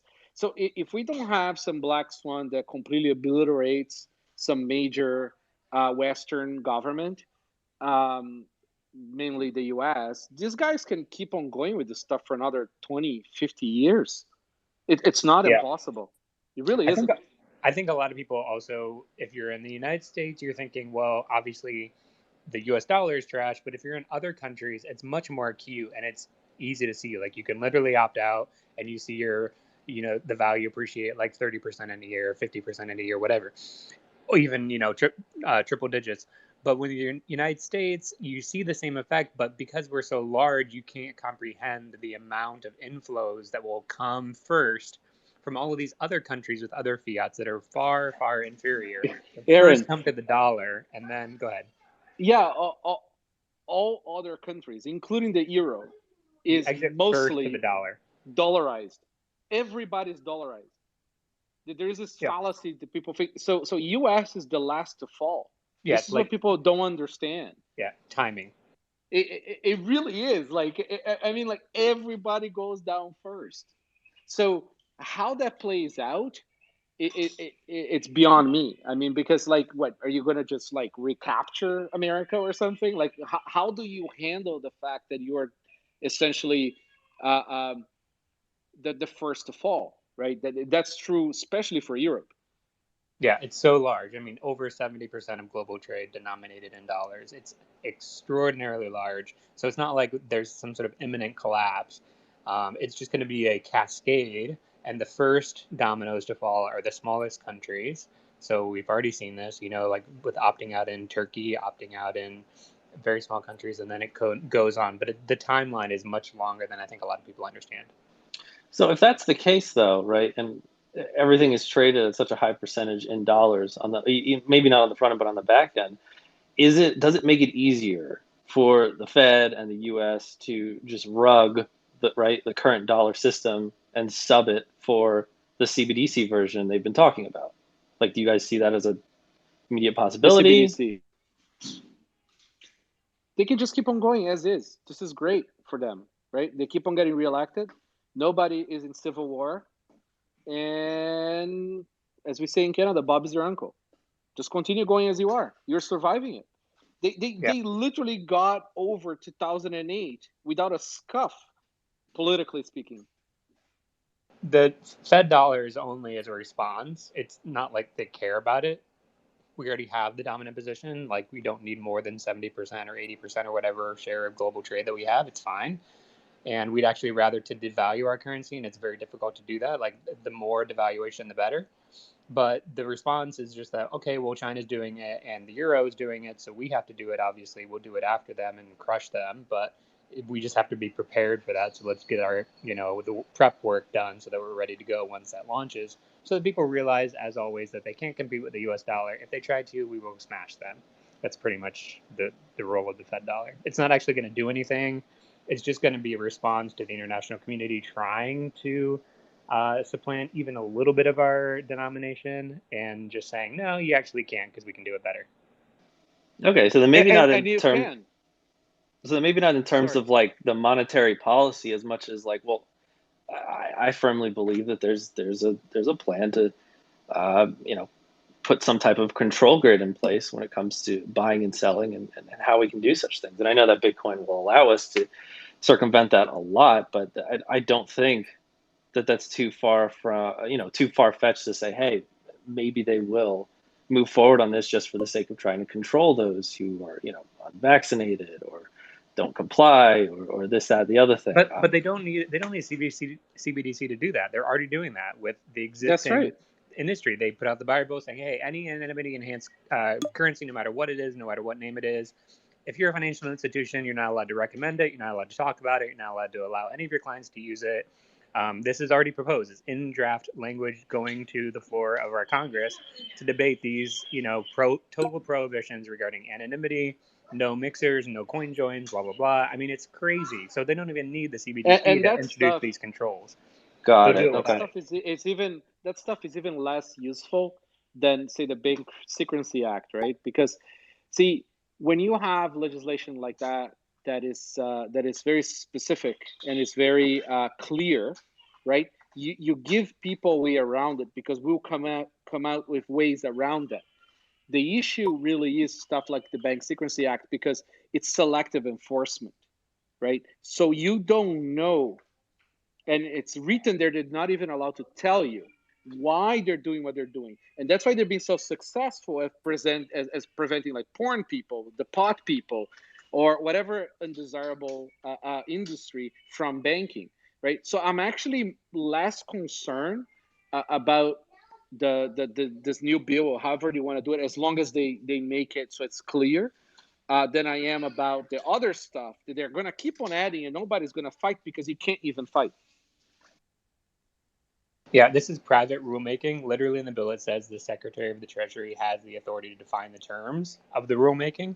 So it will just continue to come. It's an onslaught. It will just be Bitcoin versus the BSA, pretty much, or Bitcoin versus Treasury, if you want to frame it in a US-centric way. It's going to be, the Treasury doesn't want anyone to do anything privately as long as you tell us absolutely all of your transactions. It's totally fine. Just give us a report.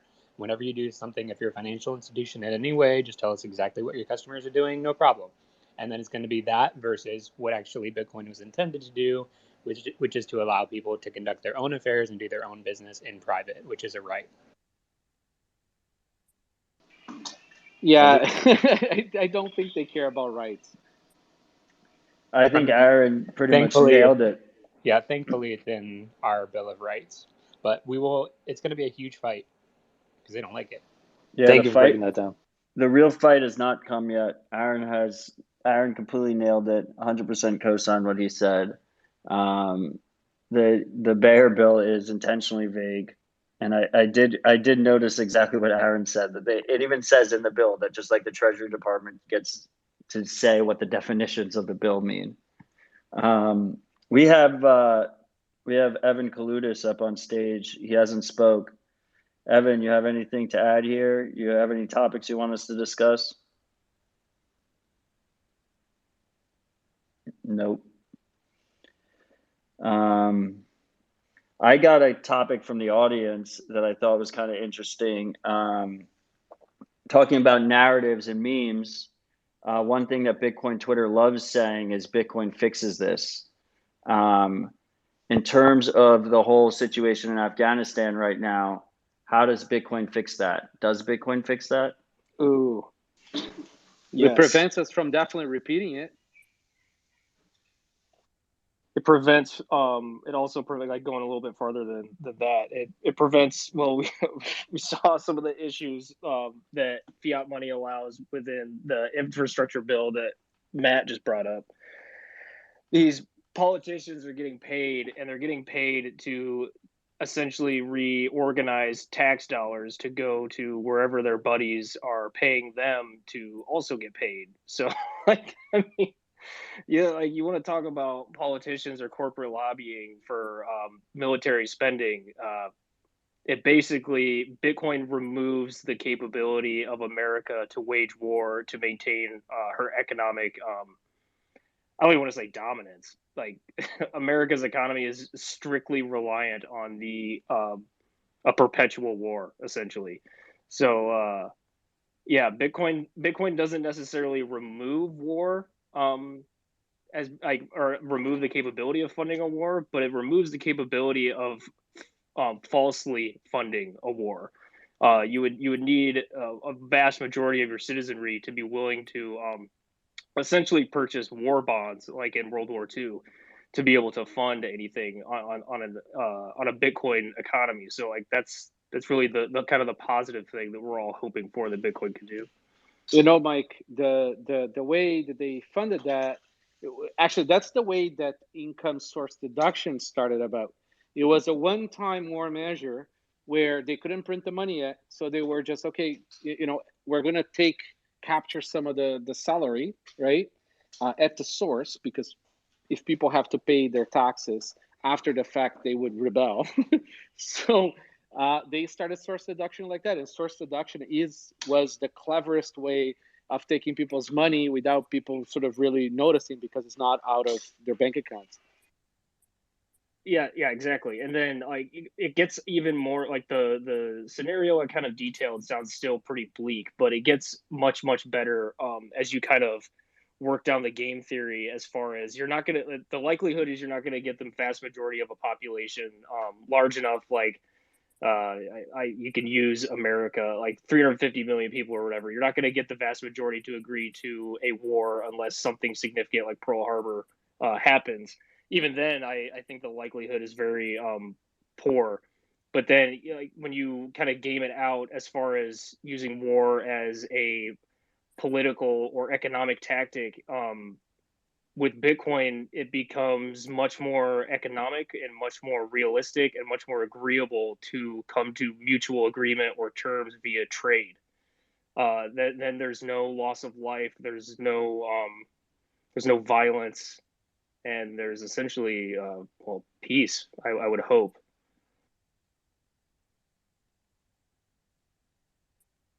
If anybody wants to disagree or not, there's crickets. So I don't know if you guys are agreeing or not. We have Log Scale in here who hasn't spoken. He's up on the speaker stage. How's it going, Log Scale? Do you have anything to add here? Well, when you guys were talking about monetary debasement a little while ago, I kind of had a just interesting thought experiment. I was curious to see what people reaction to. Let's assume, like, in the next 5 years we have hyper Bitcoinization, and just take that as a given for the moment. Is it more likely to happen on the tail end of fiat currency failing and people being forced into Bitcoin, or is it more likely to happen because smart people start front running it very soon and it leads to a cascading effect? Both, in my opinion. reality is usually somewhere in between the extremes, and I think what you just labeled were extremes. Unfortunately, I feel like this is where I think a lot of people are going to disagree with me. Unfortunately, I think that the average citizen who doesn't really want to put forth the effort to do their own research is going to really drag their feet on doing what is best. And we don't really need to look very far, much farther than there was a study that went out that they were I believe it was the National Institute of Health said that by 2030 they're estimating that 78% of Americans are going to be at the very least overweight, if not obese. That should tell you right there that most people are going to put in the most minimum amount of effort to do what is necessary or do what they should for their own health, whether it's financial or physical. So unfortunately, I think that the majority of the populace is going to wait till the very last minute, and they're the ones that are going to get hurt the most. Okay, let me clarify. So, and by the way, your answer, that's usually how I answer things. The truth is somewhere in the middle. But the front running idea I had is that it created such a cascading effect that it forced people into it just because of how fast it was going up, even though like the dollar wasn't really even failing yet. So Logsko, unfortunately, I mean, I wish this wasn't the case, but I think it is, unfortunately, that the governments just won't allow hyper Bitcoinization, or they will do everything and they will pull out all their entire toolkit and use every single one to stop it. So I think it's very difficult within a 5-year time frame to have that type of outlook. It's just difficult for me to see how, given how powerful the incumbents are, that they could allow such a thing to happen. But I think if it were to happen, it would be probably people learning about the value of Bitcoin. I think it's incredible to see how quickly awareness of the most basic properties of Bitcoin has spread around the world. People understand like it's a thing and it holds its own value that's independent of everything else. Even just that basic concept, there's now probably, I don't know, about 1 billion people or more who understand that most basic concept, and it's something that you can buy, that you can hold, that holds its value digitally. And then as people learn more about it, like it's a way that you can send payments to anyone without any financial intermediary. You can do it you can hold your own, Bitcoin without anyone having to custody it for you. These more advanced topics, people will learn. And we've seen already the price run up just from this most basic explanation of the features of Bitcoin worldwide. The one thing that's also kind of like a possibility for optimism is the states and the pension programs and the fixed income managers that are the first movers to put Bitcoin on their balance sheet will be the ones to really protect their citizens most.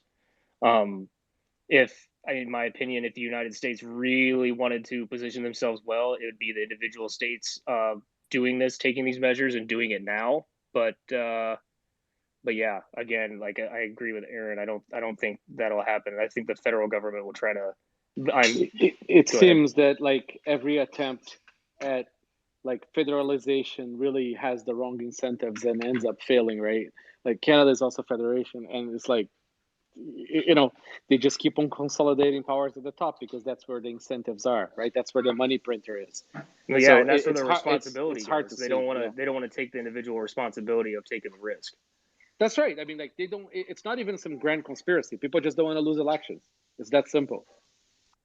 Well, if I can, take off on that and answer Aaron, the reason I'm more optimistic, apart from my viral tweet thread that you've probably all seen, is that the people who pull the levers of power, they understand the problem as well as we do, I think, and I think that they're already buying Bitcoin for themselves or their families or their kids or their grandkids are, and so I think that the game theory applies to the decision makers too, and the people who want to get reelected too. And I think they're realizing that the voting bloc is too big to risk coming out against Bitcoin. And I thought it was fascinating that in the Senate we had 3 Democrats and 3 Republicans trying to figure out and get it right, and now in the House, 2 Democrats, 1 Republican have started a memo to try to get it right.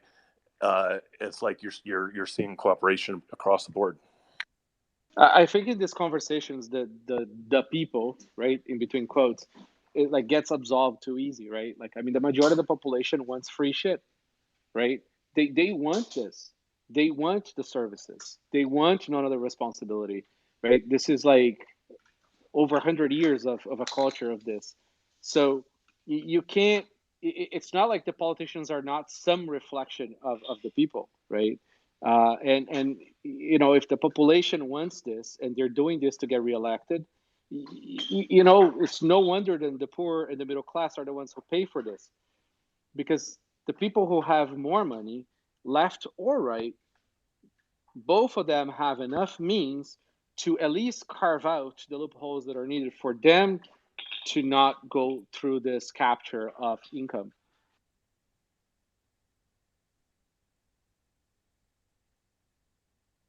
I think generally speaking, U.S. politicians they're certainly becoming more aware. Some of them have very large Bitcoin holdings, and they also are not stupid. They understand how much Bitcoin is owned by U.S. residents.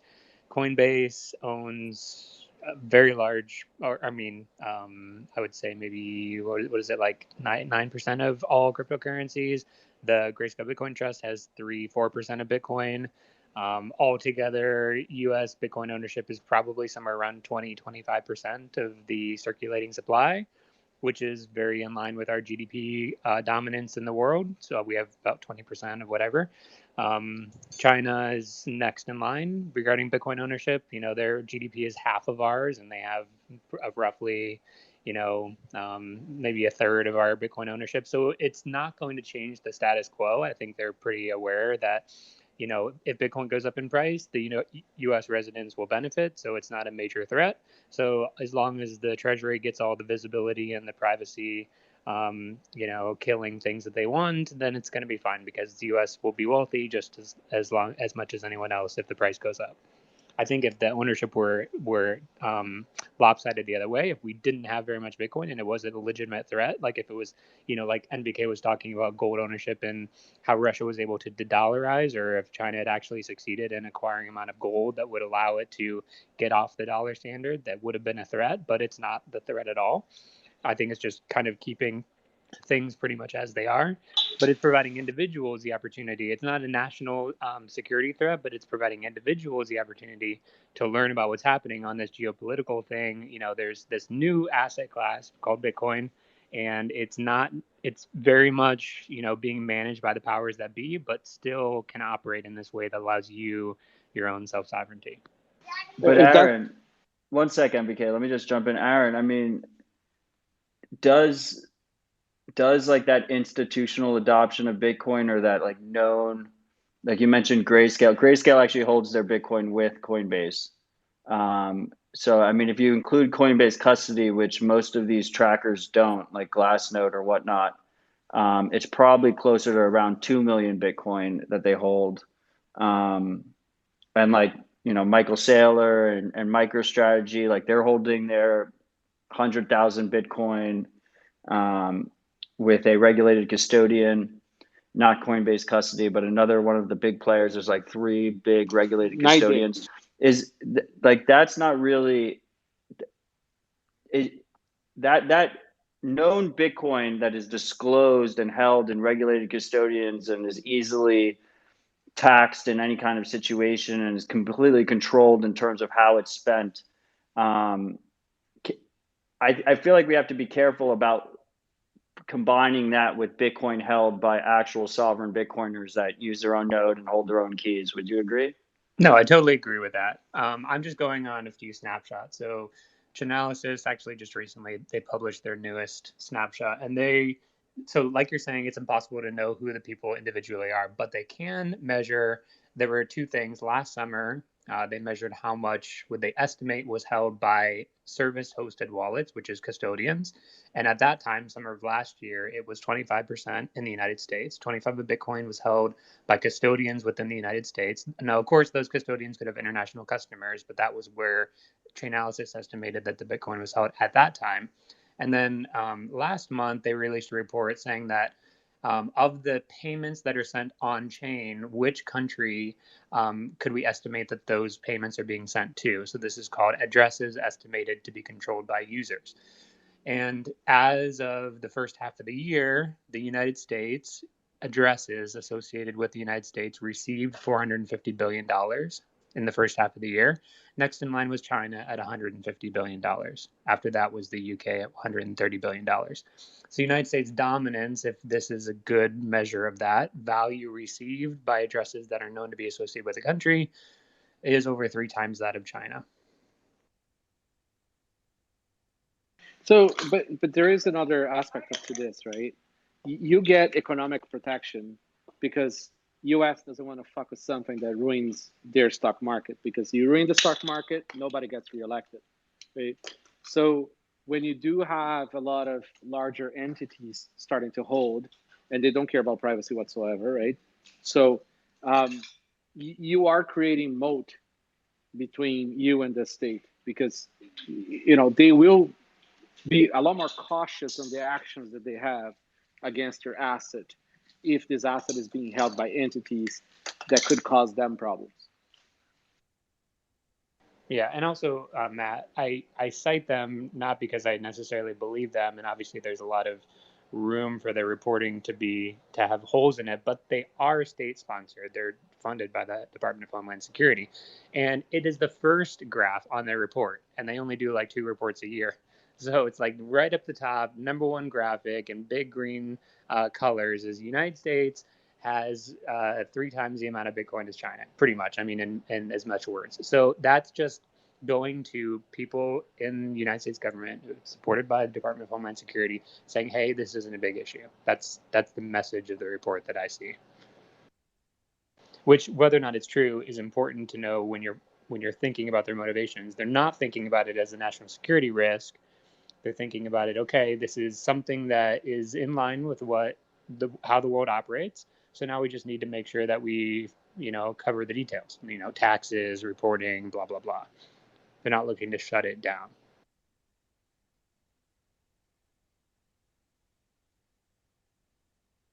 They'll be making their decisions on whatever that data is, right? It's not that they don't care that the data is inaccurate. That's the data that they have. That's the data that they sponsor. So they will make all their policies based on that.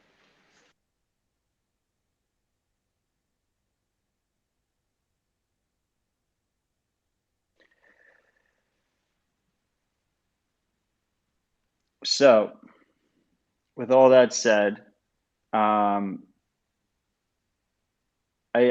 think I pretty much agree with Aaron. I don't know where we want to take this conversation next. I mean, we've gone for an hour and 45 minutes. I don't really have many topics listed here. Does anyone here have something they want to discuss? Hash rate, mining, Blockstream creating mobile mining unit containers to deploy with power companies as load balancing mechanisms. I love how Blockstream I feel like they don't even know what business they're in. They just do everything. They're doing everything, man. Yeah, pretty interesting to see them hop onto the mobile container mining bandwagon, and they're trying to they're saying that that goes hand in hand with their Blockstream satellite service. So there's nowhere on Earth where they can't put a Bitcoin mine on and have connectivity, right? Well, they still need to transmit the blocks, so they need to have at least some kind of cell connection. You could do it. You could do it with fancy satellite uplinks. There are some fancy ones out there. I just don't think it would be economical.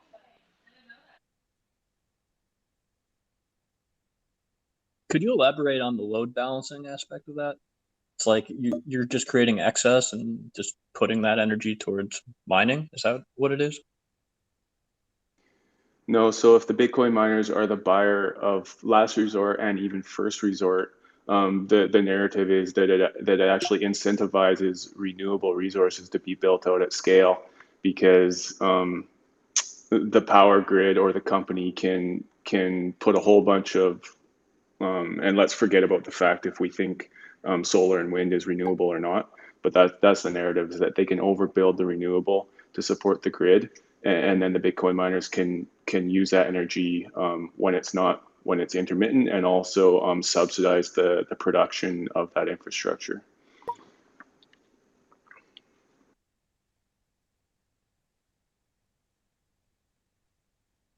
I mean, I think this idea of these mobile mining container units in general is absolutely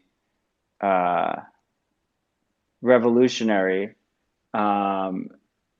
It's great for Bitcoin. I think it's great for the world as well. I mean, I think, my co-host Marty Bent and Rabbit Hole Recap is working with Great American Mining, and they've been heavily focused in that field. So it's good to see more companies kind of jump into that fray.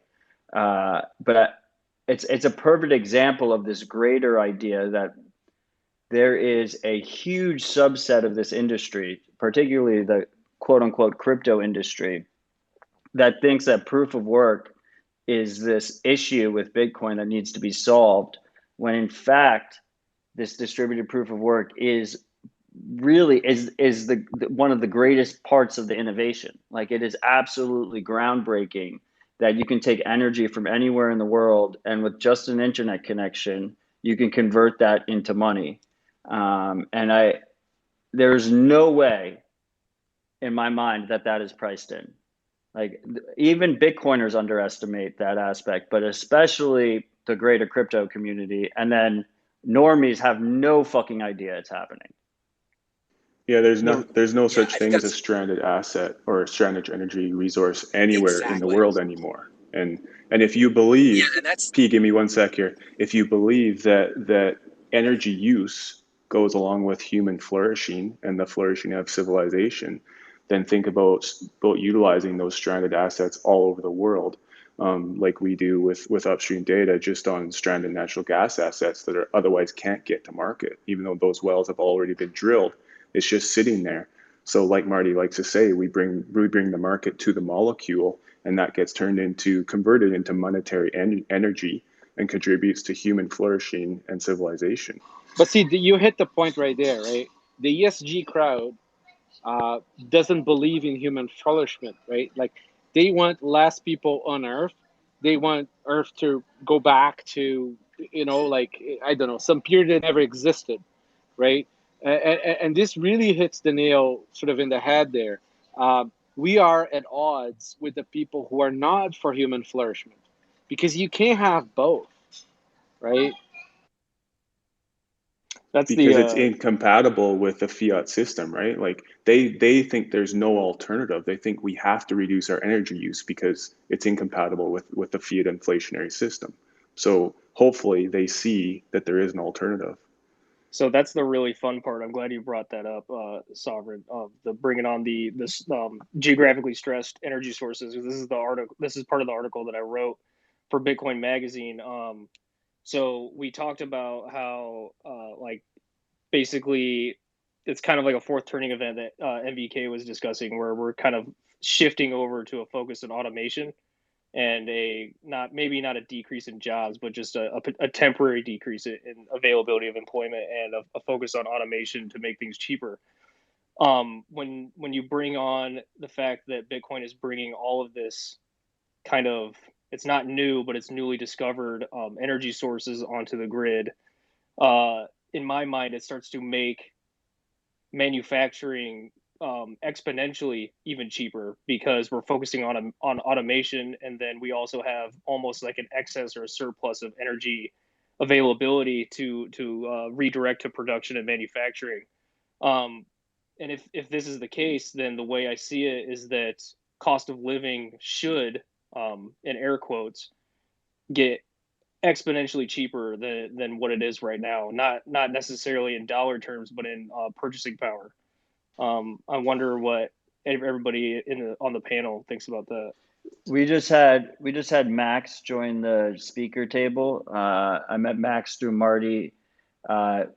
Very interesting, because Max actually came in from the energy side first and got orange pilled via basically this exact conversation we're having. How's it going, Max? Yeah, Matt, thanks for having me up. That's exactly why I raised my hand to come up, is because you guys are talking about what has been kind of mind-blowing to me for the last, call it, year of my life. So I basically built my whole career around kind of energy infrastructure, specifically oil field infrastructure, and just like kind of the intersection between the people that produce energy and then the people that buy and consume energy. And so have like an energy marketing business. We have a infrastructure business where we build infrastructure. So like this whole concept of like, being able to bring the demand to wherever the energy is at, it's just like an earth shattering, like career altering thing that just, when I first found out about it, was like literally pacing around my house, like in the middle of the night, just like thinking of all the implications that how it could change things. And it just changes everything really, because all energy, the entire energy systems that we have built is really all around transportation, right? It's like, here's the sources and the places that we need to use energy, whether that's settlements with people, whether that's industrial manufacturing, whatever it may be. And then you have these different sources that you can generate energy. And so the entire energy logistics game is just, the proximity to market and like how you get things to market and then the costs involved with getting it there. And so this idea that you can take the highest value use case for energy and move that anywhere in the world where you've got the lowest cost energy, it just kind of changes everything in a bunch of different ways. And the aspect earlier about using it as like a battery technology, I mean, it makes too much sense. Like, right, look what's going on with like ERCOT and the grid in Texas. And, the reality is like, they just need more baseload. Like you need just more power generation in general, but you're never going to build it because, to build a peaking plant or a facility where you've got excess power all the time, that's the real way to ensure these like disasters don't happen where the grid, where you're having rolling brownouts or you have these heat waves or these, winter storms. If you think about what you could do with Bitcoin mining, I mean, you could literally, like if the state were to embrace it, like Texas or somebody, and say, hey, look, we're going to build this, power generation facility that's in excess of what we need. We're going to store that energy in the form of a monetary value with Bitcoin. And then when we need it, we can redirect it at the grid. I mean, everybody talking about large scale battery applications. It's like, why would you, first of all, large scale batteries are probably not going to work for a lot of reasons, but Bitcoin mining could act as that, basically a way to store energy forever. There's no shelf life. You can move it at the speed of light anywhere in the world, that value directed at the highest value use case for whatever that may be. Like if it's the state, they could put it towards their budget. Just one interesting thing, but I mean, I could ramble about it for hours. There's just so many implications of what this does to energy.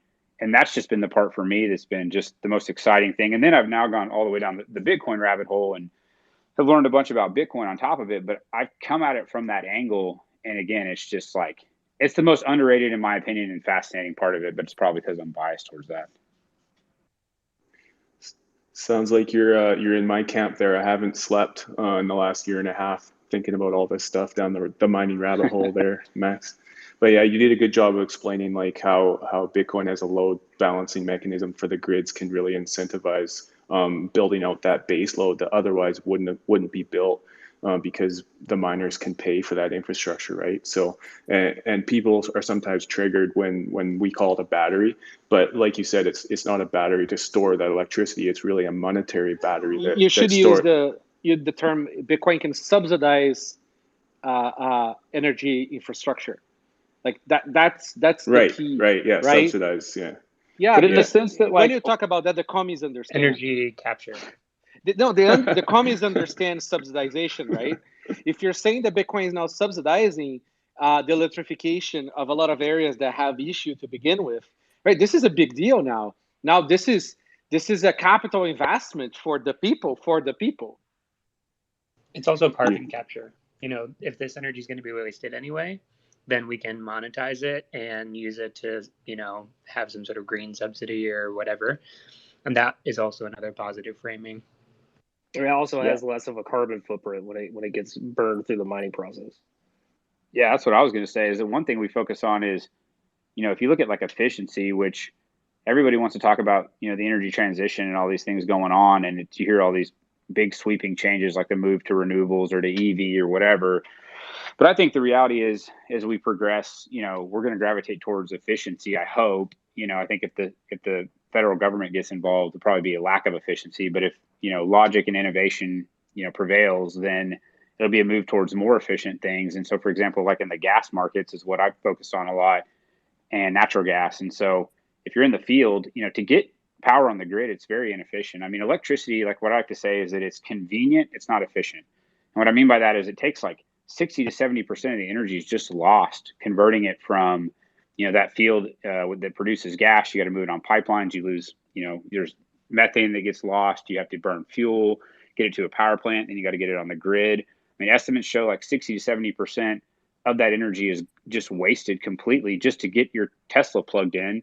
And then, by the way, the Tesla loses 5% of its charge every day just idling. So it's extremely inefficient to electrify everything. But with Bitcoin, just putting Bitcoin mining in a natural gas field, you're now converting that energy at 90+%, depending on the pipe, how far from the well it is. If it's right at the wellhead, it could be 99% efficiency. So even though you're using maybe hydrocarbons to convert it into Bitcoin, which people will say that's dirty, you're actually, pulling electricity at a much higher clip, or that power at a much higher clip. And then the comment about it being a battery, I mean, look, it's, at the end of the day, like all energy is a way to, it's a means to an end, right? You're going to convert it into something that has value. And that value, in theory, is a higher economic case than it would otherwise be for just keeping the energy in the ground or wherever you're getting it from. And so if you can convert it into value that never goes away, that in fact goes up over time and that can be stored indefinitely, I know we could frame it like a subsidy, and that's maybe a smart way to frame it. But the reality is that whatever you use the energy for, at the end of the day, you're converting it to value, whether that's electricity, people are buying it at their house, whether that's, whatever it may be, industrial uses, it gets converted to value eventually. And with Bitcoin mining, you can convert it to value right at the source and then harness that value forever and then direct that value to where you want to direct it. So it's just really powerful. Yeah, so not only is Bitcoin a superior store of value, but it's also superior in transporting the value over space and time, which is a beautiful thing to see. Exactly.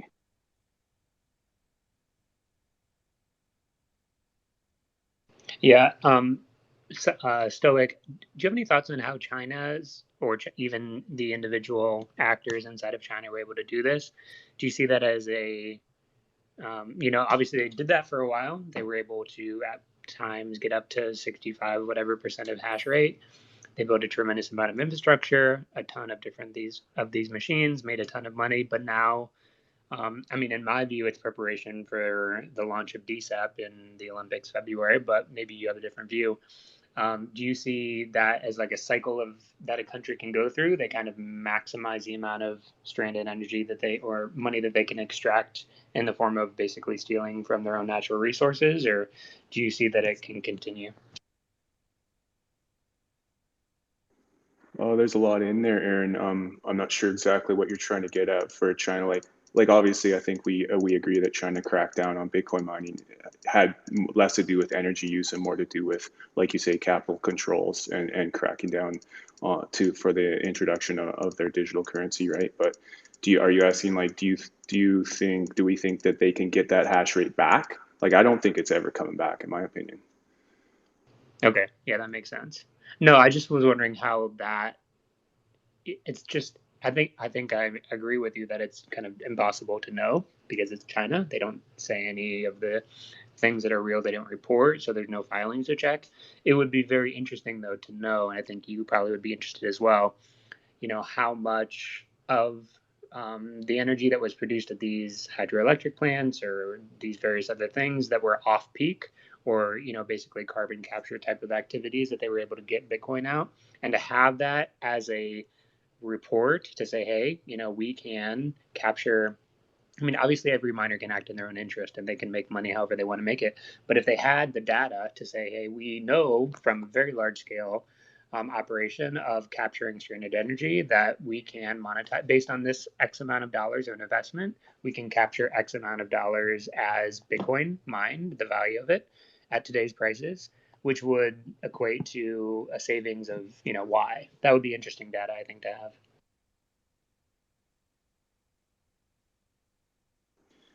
Yeah, for sure, man. All I know is that it's interesting to see the hash rate. Ultimately,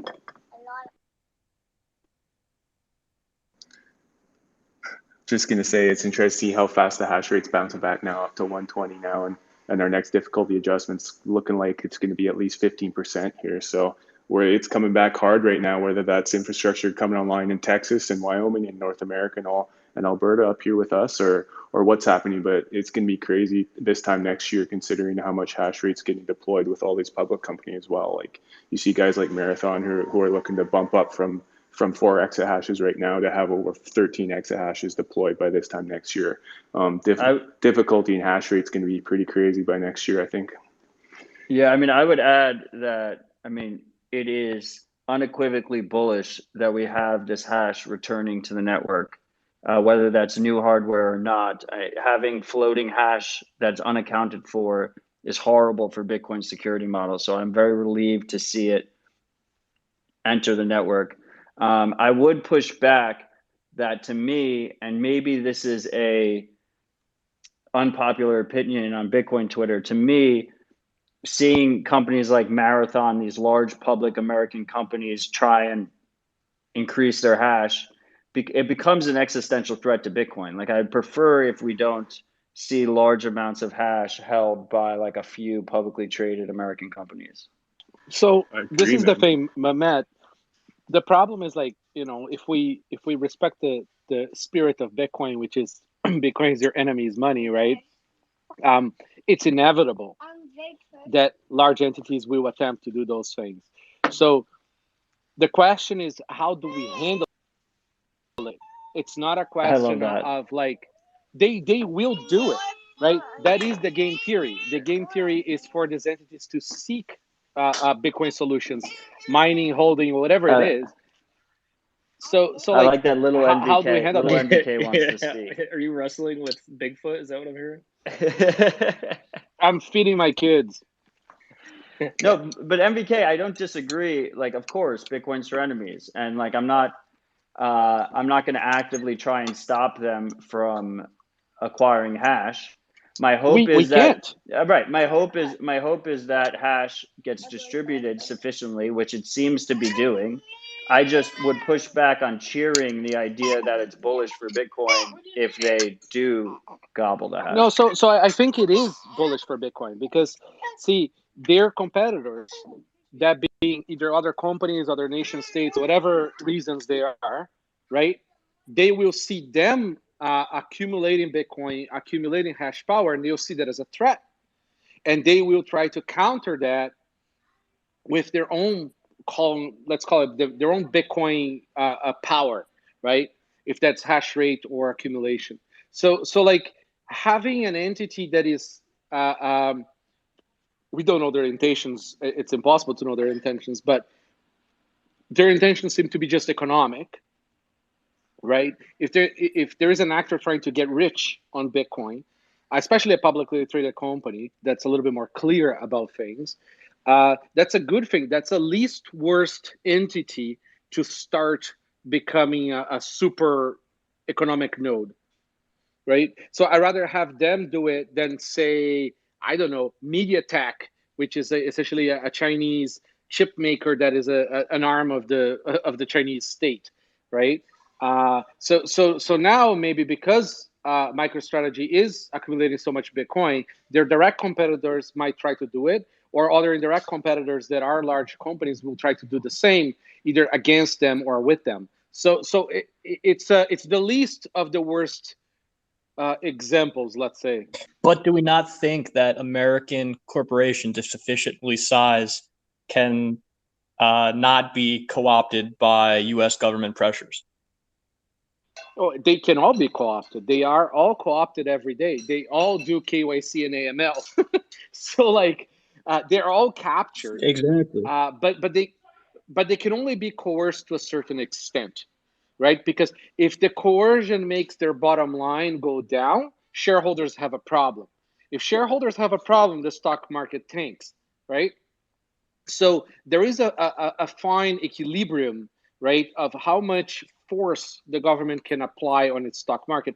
I mean, look what Xi has been doing to the Chinese stock market. It's an absolute clusterfuck. He's destroying all the wealth that was created in China because he's sort of freaking out on how to stay in power. And it's not unheard of for a Chinese large emperor to do the same. It is in their history to shoot themselves in the foot over this kind of stuff. You can almost view it like the independent, like if you look at like in the US, you've got, these independent oil and gas producers, and this is just the lens that I view it through. They're small and mid-sized guys, many of them private, money or just individuals, entrepreneurs, and they can actually have a huge impact on the amount of production of energy. And you've got kind of the super majors like Exxon's and of the world and Chevron's and these big companies, BP. And, what you'll see these cycles where kind of, they'll go through periods where the super majors look like they control everything. And, there was times when they can have huge impact on like the price of oil and gas because of their activities. But then you also look at the amount of red tape and bureaucracy and overhead that come involved with these large public companies. And it's almost like they're their own worst enemies in a lot of ways. And the small and independent guys can be more nimble and can do more than these bigger guys. And they're handicapped by these public markets and they're handicapped by these rules and regulations. And so in a lot of ways, there's some things that they do, the advocacy for the industry can be a positive. Other times, like with this ESG movement, like they're getting attacked, like Exxon's board got activist investors on it and they're losing value for their shareholders. And the big winners in that are going to be the independents that can play by their own rules and that can work within the framework. So I don't know that it's necessarily, I'm arguing that it's bullish, but I think it's, again, like you were saying, it's probably going to be natural and you're going to have different people that are different types of players. And I think it's probably just the inevitable evolution, it seems like, at least. But I see some parallels there maybe through our industry. Yeah, absolutely. And to your point, Matt, I do think are we just going out of the frying pan into the fire from China centralization risk to North American centralization risk? And probably not. But the fact is, a large portion of the hash rate will be controlled by these publicly traded companies in the United States that are subject to the fiat cuckbucks of the publicly traded markets, right? So I do see a bit of a bifurcation of the network where you have a whole bunch of hash rate controlled by public markets, and then a lot of little guys like me on stranded assets, and even home miners in their garage who are putting up a certain amount of hash rate on the other side. But at the end of the day, I mean, the great thing is that the miners don't control the network, right? It comes down to the individual nodes. And so as long as we keep those decentralized, I think we're good, right?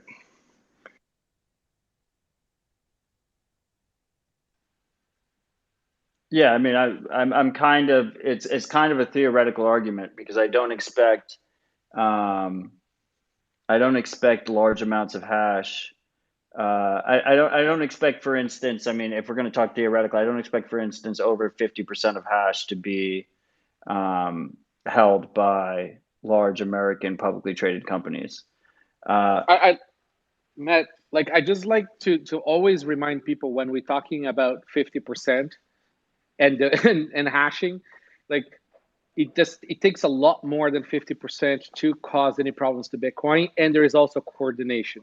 So it's just, there might be like new people listening to this. Like it's something like you can never have the conversation of 51% attack without ever like sort of mentioning that it takes a lot more than that, and the level of coordination, and it's not sustainable either, right? So it is honestly unconcerning. You can almost look at Bitcoin right now as over secured. Yeah, we have way more capacity than need. Maybe our age is showing, but to me, the real fear was when Bitmain controlled so much. And once we passed that was really a major turning point, and it's still not really priced in. Yeah, remember, like, it's in the interest of an actor that has overcapacity of mining to shut the fuck up about having overcapacity, right? Probably anonymously mine differently with the overcapacity. Because as soon as you hint or posture that you have too much capacity, you undermine your own bags. So it's all built into the game theory of Bitcoin. We don't have to worry about this stuff. And honestly, 51% attack at this stage, at this size, it is not something that concerns us anymore. Not to the degree that, back in the day, it could have killed us. And even when Bitmain had all that capacity, it was still non-concerning. If we go back even further, I can't remember the mining pool. This must have been 2013, maybe 2012, maybe. There was a pool that amassed Ghash. It was Ghash, right? That amassed over, I think, was close to 60% of the mine. They kicked out people from their pool not to hurt their bags. They also double spent gambling services. Yes. Very different world, very different capacity, very different distribution of Bitcoin. 100%. I mean, I think we've hit the natural endpoint of this topic. We've been going 2 hours and 15 minutes. Evan, awesome conversation. Yeah, absolutely awesome conversation. Evan, you haven't spoken at all Are you there? Do you have anything you'd like to say? Hey, I chimed in a little bit. No, I mean, unless you guys want to keep running, we can hit a different topic. I've just been soaking in all the discussion from the miners and the game theory. It's been quite a good rip. Do you But have yeah, a good topic for us? I'm sort of interested to hear people's predictions for how things are gonna shake out in El Salvador. They've got their launch of their new governmental wallet, Chivo, on September 7th. And 3 weeks? every citizen is receiving something like what, $30 worth of Bitcoin?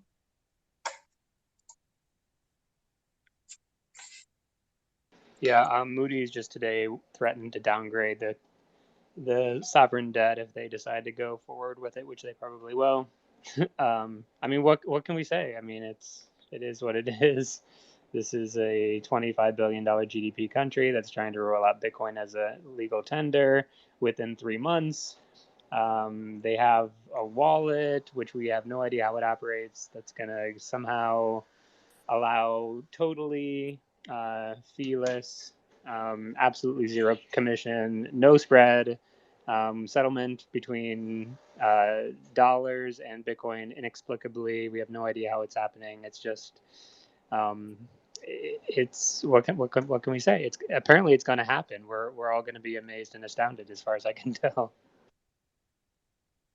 Well, my understanding is that the government wallet will not be ready on September 7th when it becomes legal tender. So we shall see how that plays out. I hope it's not too much of a clusterfuck. I know a lot of private companies and open source projects are trying to bridge the divide so that Salvadorians are ready when that happens. But as far as I'm hearing from my sources, the government wallet is way far behind, and there's a lot of issues there.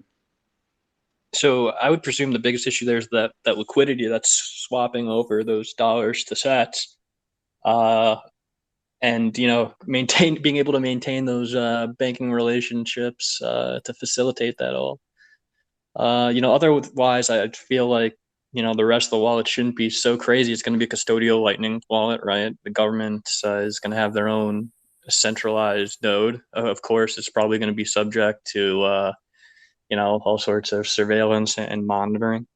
But yeah, that other part of the puzzle, the liquidity and the swapping of those dollars seamlessly, remains the biggest question mark to me. I mean, I feel like at one point I heard that Strike was going to help with some of the conversion process, but beyond that, I really don't know. They are not. Interesting. They're not. It should be interesting to see how it plays out. Regardless, I do have a lot of faith in the Bitcoiners on the ground that are working to build out open source alternatives.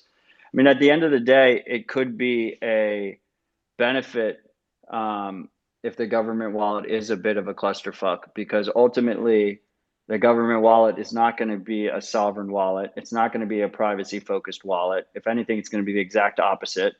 And the government has a complete advantage when it comes to competition with open source alternatives and private alternatives, because they can offer people free money and they can offer transaction fees that are significantly less than a company that's trying to operate for a profit, because their profit is that they have control of the populace. So if anything, it could end up being a positive development because people will get onboarded into a more sovereign way rather than going through the government's wallet. Yeah, absolutely. That's a great point. I'm particularly interested about how that bridge towards sovereignty, as you're saying, gets made. How people move over to wallets that aren't custodial, move to like semi-custodial wallets, or just wallets that depend on Lightning service providers. Something like Breeze and Moon and whatnot. That's going to be very interesting. I think efforts like Square trying to make really cheap hardware wallets is going to be interesting. But ultimately, I hope it doesn't come to scenarios where people learn the importance of sovereignty down there the hard way. I mean, most of these people just need something that works, you know, like they're living in bad conditions. Many of them are experiencing poverty. They don't really care about being sovereign per se. But at the Right, but same time, those people they could also suffer the most when, you know, one of these worst case scenarios rolls out, like, you know, losing their funds. Like, right, how do they we might prevent not that? they might not specifically relate to sovereignty, but they could relate to their account getting closed. Yeah, but this. I have 1 second. I have a freak who reached out, who said he was in El Salvador last week, and he was working with the government team, and he expects the app to be uploaded to the App Store today. So take that as you will. He just DM'd me. Wow, inside line. Thank you, Freak. So, you know, most people there have a not having money problem, not necessarily a sovereignty problem. That comes later as they manage to store some wealth. So that's sort of like the first issue, right? I mean, Bitcoin does help with that. It just takes a little bit longer. It's not just an app problem, right? You know, they will not have enough economical activity to be able to justify base layer fees either, right? So these guys are not going to have like enough. Yeah, I mean, their transactions would be just too small to be able to transact in base layer. You know, Lightning does help with that a lot, and everybody Yep. has a smartphone there. So maybe that is the solution, but I don't know. I'm a little skeptical, especially with government being the entity pushing this stuff. Feels a little bit like maybe there is a Trojan horse in there. It is forced Bitcoin, which is also not great. Um, yeah, I'm more curious to see this happening when there is a country with a little bit more economical capacity doing than this project. Even though But I think this is great. it's not really forced Bitcoin. It's forced government wallet. No, not right? really, Matt. Because Like, if the government is saying that Bitcoin is a means of exchange by fiat, right? Bitcoin is fiat.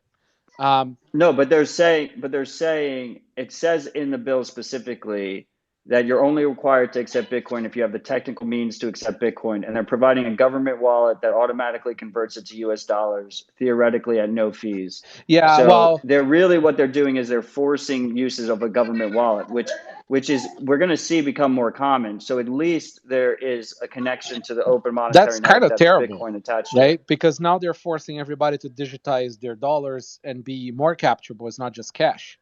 Yeah, NVK, this is the crux. So the positive thing, as you mentioned, is it does actually show the use case of Lightning, which is these people need to be able to remit payments for far lower than the on-chain fee. So Lightning solves that. Great. It definitely works for that, and we'll see that grow. But the secondary outcome is that in order to build this service, they are going to the central bank now have custody of the dollars. So when you send a dollar to someone, rather than sending it to the checking account of someone or to their actual hand in physical notes, or in any other way that's keeping it out of the central bank's possession, the central bank now will have possession of that by way of I think it's called a national commercial bank, Bandasol. So they now have the dollars. And that's the problem, is that this Bandasol bank will actually have the dollars. And no one actually has the dollars. They just have a screen that's showing them that they have dollars, but they don't actually have them. The Bandasol bank has it. And then what are they going to do with those dollars? So that's the whole question, is like, Yeah, this great unknown. Privacy is lost, and capacity of escaping from the government is lost as well, right? I don't disagree, Aaron. But it's the CBDCB strategy. It just also has Bitcoin involved. It's the same exact strategy that we're going to see play out with all digitation schemes and removing cash from the system. Yeah. But at least it has Bitcoin involved. To me, it's not forced Bitcoin usage. Yeah, I have a mixed reaction, because I see the use case of Lightning solving a real problem of the fees for these remittances.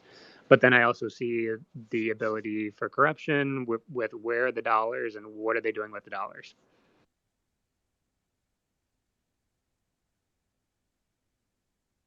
Well, everything is good for Bitcoin, and that's all that matters. Well, I'm not going to try and control your narrative. This has been an absolutely fantastic conversation. I really enjoyed it. I think I'm going to do this more often to keep the proper Citadel Dispatch is higher signal. So when I don't have solid topics lined up, and if I don't have solid topics and guests lined up, we'll just do a happy hour instead. As I said earlier, this will be uploaded to the Citadel Dispatch podcast feed. You can just search Citadel Dispatch in your favorite podcast app. Ideally, that would be a podcasting 2.0 app because Citadel Dispatch does not have any ads or sponsors. So with the podcasting 2.0 app, you can stream sats over the Lightning Network directly to me to support the show. You just download the app. You go to newpodcastapps.com. You can find a podcasting 2.0 app, search Citadel Dispatch, load it up with sats. It's that easy. It's easier than you'd expect. Before we wrap it up, I figured we'll do some final thoughts from every speaker on the stage, starting with Evan, then we'll go to MVK, then Aaron, then Max, then Sovereign. Evan, final thoughts. A lot of crazy stuff is happening in the world, guys, but I think we're winning. Oh, and look out for the new Zeus redesign alpha this week. MVK. Yeah, I think Evan sort of hit something here that like is at the core of what I think is that this is what winning looks like. It's like this is the beginning of winning. It's going to be like a lot of stuff going on. It's going to look confusing.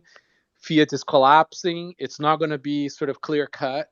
And yeah, I mean, like Bitcoin, we have like senators argue about Bitcoin on TV. We have like Bitcoin is at the forefront of everything now. Yeah, and try seed XOR so you don't get robbed. Thanks, MVK. Aaron, final thoughts.